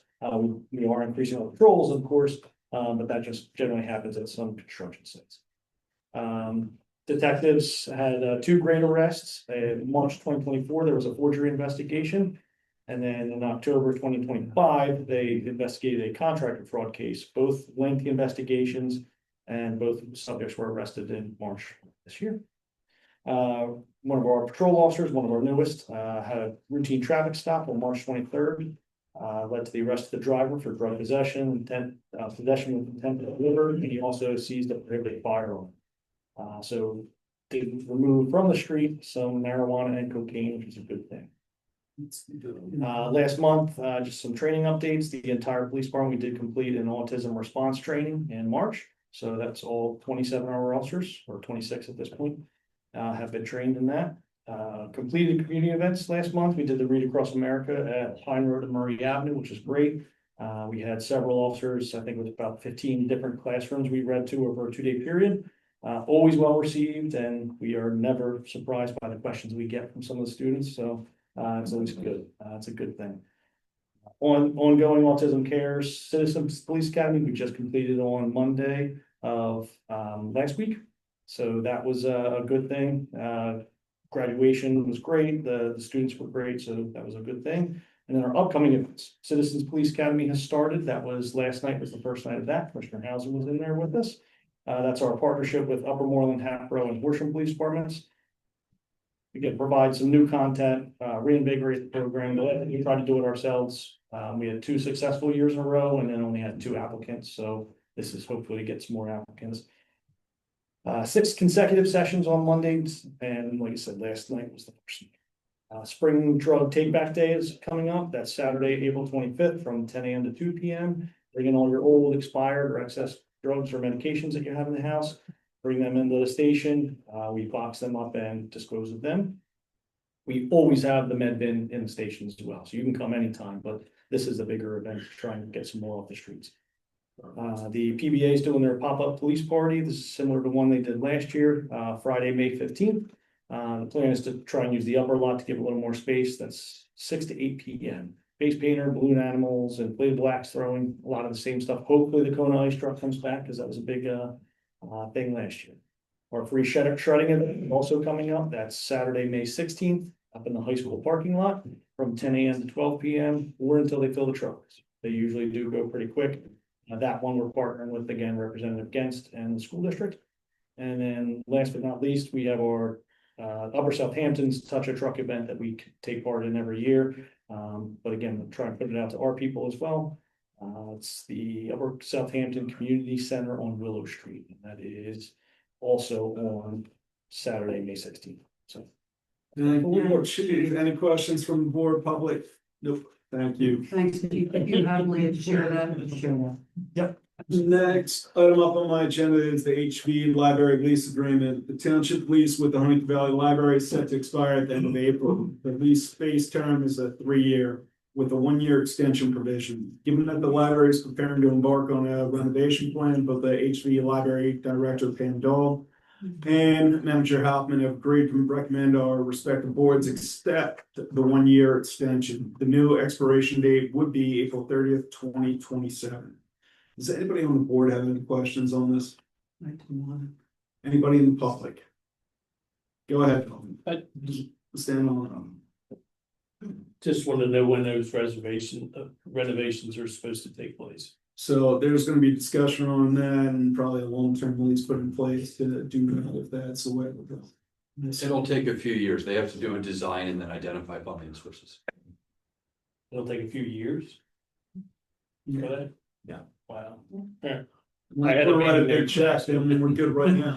Sorry. If you should write a big check. I was asked to right write now. a check today. I had a meeting over there, so I was just wondering how long. Please do it. It'll make it less. Yeah, I know. I'm working on it. All right, any other questions on this? I'd like to make a motion to extend the Huntingdon Valley Library lease for 1 year per section 3C of the lease agreement. Motion's been moved and seconded to extend the AV library lease for 1 year per section 3C of the lease agreement. All those in favor, please signify by saying aye. Aye. Any opposed? Hearing none, the motion's passed. Thank you, Commissioners. Next up on my agenda is the HV Library Trustee appointment. The Board of Commissioners makes 2 appointments for the HV Library Board of Trustees. One of those appointees, Avery Dowds, recently provided notice of her resignation from this position. The board recently interviewed Kim Hart, who had submitted a membership application through the library's nominating process. It's the board's discretion to consider Kim's appointment, which would fill the existing term's remaining duration. Chuck and I had an interview. Chuck, you were on that interview. Yeah. Great person, great candidate. No reservations whatsoever. No questions. Yeah, we're both on the same page. Any other questions from the board or public regarding Kim in the appointment? I don't hear any. I'm gonna make a motion to approve resolution number 2620, appointing Kim Hart to the Huntingdon Valley Library Board of Trustees for a term beginning April 15th, 2026 and ending April 9th, 2027. Second. Motion's been moved and seconded to approve resolution 2620, appointing Kim Hart to the Huntingdon Valley Library Board of Trustees. As described, all those in favor, please signify by saying aye. Aye. Any opposed? Hearing none, motion's passed. All right, next up on my agenda is the Civil Service Commission appointment. Please be advised that the term of Civil Service Commissioner Cedric McKeever is set to expire on May 12, 2026. Mr. McKeever is completing a vacated term. We'll inquire whether he's interested in continuing to serve in this capacity. So we'll probably look back next month. Chief Smith, you already gave your report. Thank you for that. Fire Marshal Shallot.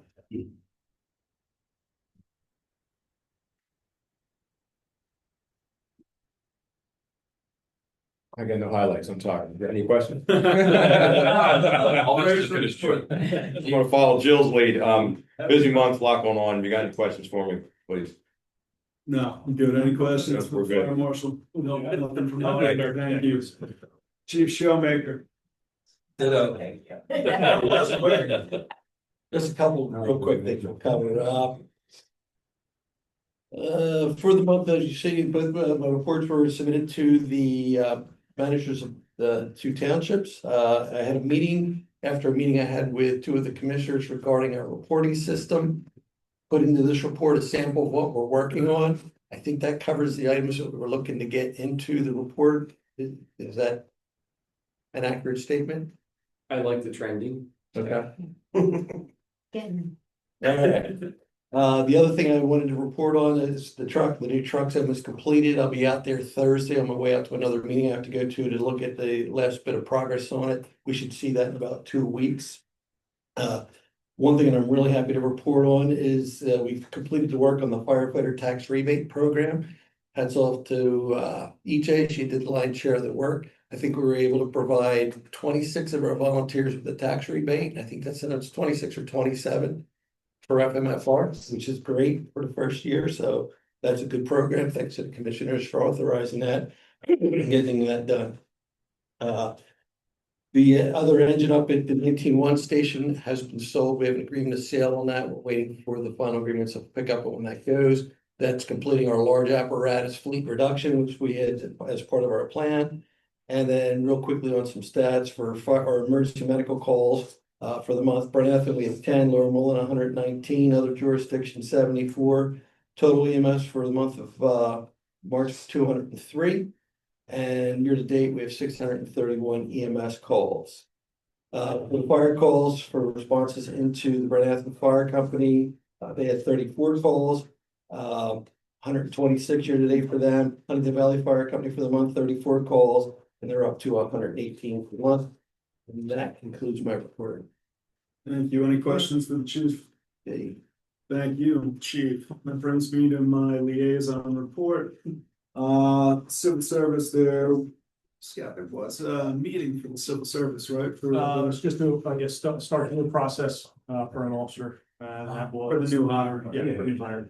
And that was it on the civil service side. On the library has many events planned, celebrating America 250. Here are just a few. Please check out the website for more information on the events, hvlibrary.org. This Saturday, April 18th at 2 p.m., families with children in grades 2 through 8 are invited to attend Game Show USA. Join Bright Stars Touring Theaters for this delightful wacky game show where you'll test your knowledge at Oakland's USA. From the earliest origins all the way to the present day. Visit from Betsy Ross will take place on Thursday, April 30th at 7 p.m. Historical reenactors Alyssa Dupre will be returning to HVL with this brand new performance. Then Ben Franklin will visit the library on Thursday, June 4th at 6:30. That's all I have for you guys right now. Back to you, President Curry. Thank you, Commissioner Canale. Next, the chair recognizes Commissioner McDade, Chair of the Public Works Committee. Public Works Committee, the 2026 pavement bids will open on Friday, April 10th at 11:30. The bid scope included our base bid, some of the streets, Dogwood Lane, Lewis Road to Heaton Road, Orchard Road, Hale Road, Eaton Hill Road, Eaton Road, Ridgeview Road, Hunter Turn, and Meadow Way. The alternate one roads were High Road, Lost to Red Lion, and St. Albert's Circle. We did receive, bids were received from 3 companies, Morrissey, Glasgow, and Kurikz. What we're doing right now, we're looking at the market with the prices of the oil, but we did agree to accept the Morrissey bid of $376,226.38 to have the streets that I mentioned here paved. Okay, we are looking at the prices each week. They come in monthly, to see if it goes up or down. Okay, so I need a motion tonight to award the 2026 payment bid to James D. Morrissey in the amount of $478,099.48. That was with an alternate 2 road paving in the borough of Bryn Athyn of Thomason Road, where they built the new high school at. What was the budget for that? The total bid cost. What was the budget? So our budget was just under, so 470, we were about like 450. Yeah. What I'm recommending in being able to do the alternate, we try to keep a cash tolerance in the Highway 8 fund of $175,000. We're at, by approving everything, we'll be at like 160 something. The interest that we've earned in that account for this year should get us back closer up to the 175. So do the alternate. So we got 450 and we got 440 number on it, usually just ours. Yeah, 33 days been off. The borough pays for their portion. 33,000. So we're still under the 450. Right. Yeah, just barely under. This is the liquid fuel tax, okay? Correct. There's no local. There's no local money that we're spending here. This is all liquid fuel tax money that we get, so we're just under it. But like Chris said, we try to keep it at that 175, and we're close. Okay. Second. Motion been moved and seconded to award the 2026 pavement bid to James D. Morrissey. As described, all those in favor, please signify by saying aye. Aye. Any opposed? Hearing none, the motion's passed. Steve? Yeah, no, I have the report, so, got anything for Joe? I like that. I get what you're saying. You did, Joe. One question, Steve. Yeah, sure. When are the bigger, you need more recycling containers? So we got the first order of 50, they're already gone. So we ordered a second round of 50, 96 gallon can. So these are on the recycles? On the recycle ones. You So you get a 96 and we swap out a 60. Yeah, I didn't make the first cut. Okay. Do you have an estimate for when they're coming in? Because I think we made the same report last week. 3 to 4 weeks. 3 to 4 weeks. Okay. Or a lot of residents ordering the second trash cans. We had about 60, we've sold about 60 trash cans at this point, Okay. extra 96 gallons. We're down to, as far as swapping out, we're down to 2 64 gallon cans left. So that's out of 100. Oh, wow. And the 48s we're down to about 6 or 7. So we might have to make another order of that. How's the yard waste going? The yard waste is it's what I expected, but it's a little more than I expected, but a little more residents don't disappoint me. Well, it was a bad- it was a bad thing. Yeah, Yeah, no, and we're like- picking up and over you jumped 20 on it. 20 tons a week. Well, we're probably about 5-6 tons more than I thought. How much? Well, 5 to 6 tons more than I thought. We're picking up over 20 tons. We expect The last first 2 weeks. But that should die off now that the. It'll start to die off here. Right. Next couple. Just that initial cleaning up. Yeah, well, I mean, Abington's been great, they've taken it. Yep. Okay, so, I mean, we're not paying for that to be taken, so we did expect this to be heavy, but not this heavy. And we expect it to be quiet. What's that? It's all right. And we're Sorry, I should have said that. We're getting done in the 2 days. That's the most important thing is Correct. we're able to do the township in the 2 days. In the 2. More to get it done in the 2 weeks. Yeah. How come you don't have your trophy with you? It's in the trophy bag. I have no other, that's the end of my report. Thank you, Commissioner Dave. Next, the chair recognizes Commissioner Blanton, the chair of the ordinance committee. Sean. Thank you, Commissioner Kurtz. So the first item on my agenda is to review and consider the zoning ordinance amendment for fences. So you guys may recall back in December, we authorized advertising for zoning amendment regarding fences. The attached ordinance was drafted by Solicitor Rice and it has been reviewed by the Lower Moreland and Montgomery County Planning Commissions. It was then advertised as prescribed by law.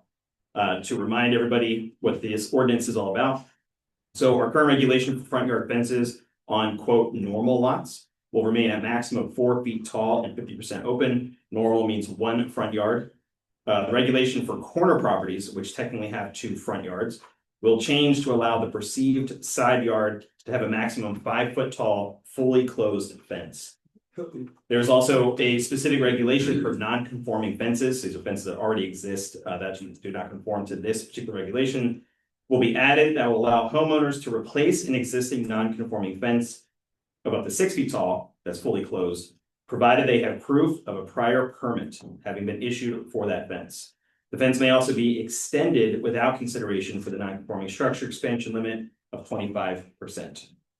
Are there any questions about this ordinance from the board? John, with this ordinance, what I mentioned earlier tonight about a height fence near an industrial railroad school, can we add an amendment to this ordinance or do we have to write another ordinance? Got to do it over. Okay. Yeah, this one was already advertised. Gotta go, it's gotta It has to go go through advertising. planning commission Okay. and the whole, yeah. All right, thank you.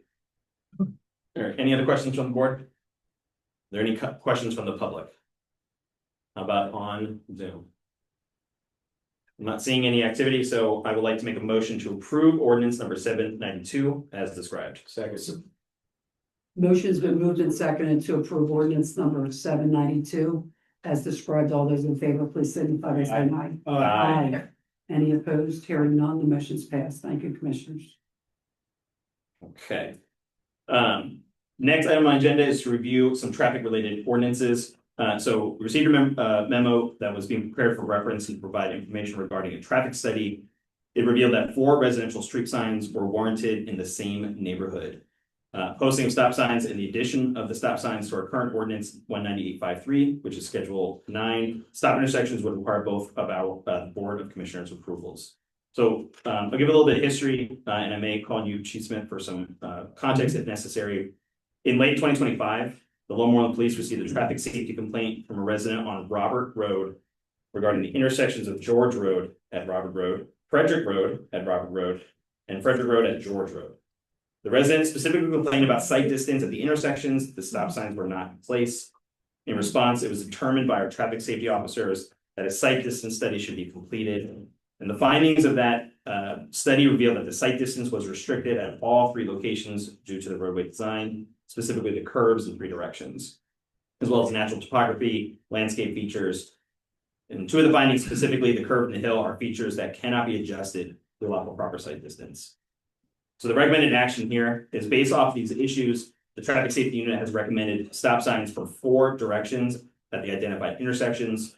Once again, those locations are northbound Frederick Road at George Road, that's due to the curve. Northbound Robert Road at Frederick Road, also due to the curve. Southbound Robert Road at Frederick Road, due to the curve. And finally, northbound Robert Road at George Road, this is due to a large hill before the intersection. Chief Smith, is there anything you want to add to that report? No, I think you covered most of it. There was to add some validity to it. We had a resident after this was submitted to the manager that had to jump out of the way of a car that almost got hit because they went through one of these intersections when he was riding his bicycle. So other than that, I think it was warranted. So. All right, are there any questions from the board regarding this proposal? And so the recommended action is to authorize advertising an ordinance, if that wasn't directly clear. Understood. So are there any questions from the public? What about on Zoom? Not seeing anything, so I think do we need a motion for that? Yes. All right, so a motion to advertise the recommendations as stated. There's a Second. motion's been moved and seconded to advertise. An ordinance, advertise an ordinance as stated. All those in favor, please signify by saying Aye. Any opposed? Hearing none, motion's passed. All right, and the last item on my agenda is to review the zoning hearing board agenda and decisions. So there's one application on zoning hearing board's April agenda. That will be the zoning hearing board this month will be meeting tomorrow. So normally meet on Thursdays. We will be meeting on Wednesday this week, which is the 15th. This is for application number 26-04. It's the application of Zekrab and Timur Ramazov of 689 Longview Drive. They seek variances to increase lot coverage from 25% to 47.2% and reduce the 10-foot setback for patios to allow a new walkway, driveway expansion, and new pavement area in the rear yard. Can I just ask for clarification? Often we see these numbers. Is this work that's already been done? Or that they're coming for? Okay. Understood. There was one decision that was rendered in March. That was application number 26-03. This was the application of Marzina Kuperska, who sought a variance to increase permanent lot coverage to 37.9% for already completed work. That variance was denied. Any questions from the board regarding the upcoming agenda item or the decision rendered from last month's meeting? So for 2604, so that's already done, right? I mean, that's a huge increase. Yeah. Yeah, it's a small backyard, there is no increase. Concrete right next to somebody else's property. Yep. Can we trust the zoning board will say no? I mean, I would say that given the decision in March to deny a variance for increased permitted lot coverage to 37.9%, which was work that was already done, that was denied. My sense would be that a lower number, as a precedent has been set that number is not acceptable. I don't believe 47.2 will be acceptable either. There's of course extenuating circumstances, but that would be my read. Extenuating circumstances, that's one, but that he needs it. I mean, I say that in the realm of possibilities. There could be something there. There could be some undue burden. I don't know what that could be, but I am not the arbiter of zoning hearing board, so I do not want to make a decision on their behalf. Any other questions from the board? Anything from the public or on Zoom? All right, with that, I will conclude my report for the evening. I'll give it back to you, Commissioner KURITZ. Thank you, Commissioner Plant. Next, the chair recognizes Commissioner House and Chair of the Public Property Committee. Okay, a couple of us met at Fetters Mill Park. It's actually moving along. Steve has done a bunch of stuff and we've decided to demolish the existing garage because that is where basically the best views of the waterway is. So if we demolish it, we will have better views. Our angel donor from before, Mrs. Mensel, has made that suggestion and has offered to pay for it. So we got two bids, Tenari for 17.3 and Greco's Custom Carpentry for 21.1. Based on the pricing, we recognize the board authorized a cost not to exceed $22,000. Hopefully setting the expectation of the lower quote. Next month, we can consider whether we accept the donation based on the recently accepted donation policy. Does anybody have any questions for me? No. Anybody out there or online? Okay, I'd like to make a motion to demolish the garage and deck at 2560 Fetters Mill Road for a cost not to exceed $22,000. Second. Motion's been moved and seconded to demolish the garage and deck at 2560 Fetters Mill Road for a cost not to exceed $22,000. All those in favor, please signify by saying aye. Aye. Any opposed? Hearing none, motion passed. Back to you, Ruth. Okay, library sidewalk construction bid. We have grants for this and EJ has been working very hard to get the easements. And hopefully we will have the easements. Did you get it or? Not yet, we're almost there, right, John? Okay, back and forth, last night. To avoid delays with the construction of sidewalks, we want to take advantage of the good weather. We'd like to advertise to bid the construction of the sidewalks and ADA ramps along Byberry Road for filter. Does anybody have any questions? No. Public or online? No. Okay, I'd like to make a motion to advertise bidding the construction of sidewalks and ADA ramps along Byberry Road from Heaton to Filter. Second. Motion's been moved and seconded to advertise bidding the construction of sidewalks and ADA ramps along Byberry Road from Heaton to Pilcher. All those in favor, please signify by saying aye. Aye. Any opposed? Hearing none, motion passed. Thank you, Commissioners. Next. Lower Moreland Township Authority, Jerry Tomorrow is not renewing his position. Several people have interviewed Pam Stein and had no problem with her. Does anybody have any questions? Person. She was was great. very good. Any questions in the public or on Zoom?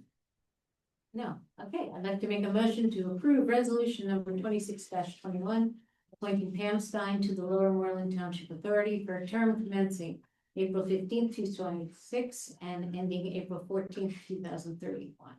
Second. Motion's been moved and seconded to approve resolution 26-21, appointing Pam Stein to the Lower Moreland Township Authority for a term commencing April 15th, 2026 and ending April 14th, 2023. All those in favor, please signify by saying aye. Aye. Aye. Do we have ayes? Aye. Any opposed? Hearing none, thank you, Commissioners. The motion's passed. With regard to these appointments, Chris, can we send just a thank you letter to Jerry Camaro and say a thank you letter to, in my ward, Marshall Cohen for the Planning Commission, just, for their service. They're the ones who are stepping. Yes, in. did I miss anybody, Bruce? Because we had so many, myself. Next one, Rachel. Yeah, okay. So, next is the historical architecture. Oh, yes, yes. Also known as the HARB, the chair, Vicente Rivera. Is expiring in April and he is not going to be renewing his appointment. He has been there since the beginning, so we'll do something to recognize him. Very special. And he is feeling better. There is also another vacant position and several of us interviewed Jessica Ranieri for the vacant seat. Does anybody have any questions about Jess? No. Out in public or on Zoom? Okay. So I'd like to make a resolution appointing Jessica Ranieri to the vacant seat on the HARB board. Motion's been moved and seconded to approve resolution number 26-22, appointing Jessica Ranieri to the HARB commencing April 15th, 2026 and ending April 14th, 2030. All those in favor, please signify by saying aye. Aye. Any opposed? Hearing none, the motion's passed. Okay, the next resolution is to appoint our active members, Jill Mateus and Ted Middleman, to the HARB board again.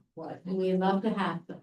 So, does anybody have any questions up here? Absolutely not. Motion date, looks like that's all. The date is following what's been there forever. So I didn't change the duration. It should be 23rd. Yeah, Oh, 3 years, 2020. it says 2026. oh, sorry, my computer died, so I can't see it. Oh, 20, 2030, 20. it says, yeah. Yeah. yeah, 23rd. Sorry. it's yes, 2030. yes, Okay, small changes. Okay, other than Ted or Jill, does anybody have any questions? You can't deny. Oh. I can't see. Anybody online? We're just steamrolling. Okay, I make a motion to approve resolution number 2623, reappointing Jill and Ted PER commencing April 19th, 2026, and ending April 18th, 2030. Second. Motion's been moved and seconded to approve resolution 2623, reappointing Jill Matthias and Ted Middleman to the HAR. As described, all those in favor, please signify by saying aye. Aye. Any opposed? Hearing none, the motion's passed. Okay, the sewer report also gonna be short and sweet, as opposed to the sewer. We've got the generators working, which is really exciting. Also, our chairman, or I don't know, it's not the great word, the person who runs the sewer department, Frank. Yep. Foreman, right, okay, sorry, has been working on a disaster plan for us, which is a really good thing, and he's made some tremendous progress, and we're very happy about it. So just thought I'd fill you in on those. That is my sewer report. I think I'm done, right? Okay. That's too long a day. Thank you, Ruth. Yep. I'm gonna announce that the board has an executive session after this meeting with our solicitor to go over code issues. And I will open this up in the room for anyone that would like to address the board for non-agenda items. But this concludes our agenda items for this evening. Come on up and address the board, state your name and address if you would like to make a public comment at this time. Anyone on Zoom? Nope. Okay, so we're good. I will make a motion to adjourn. And Motion to be moved and seconded to adjourn. All in favor, will signify by saying aye. Aye. Aye. Oh, good.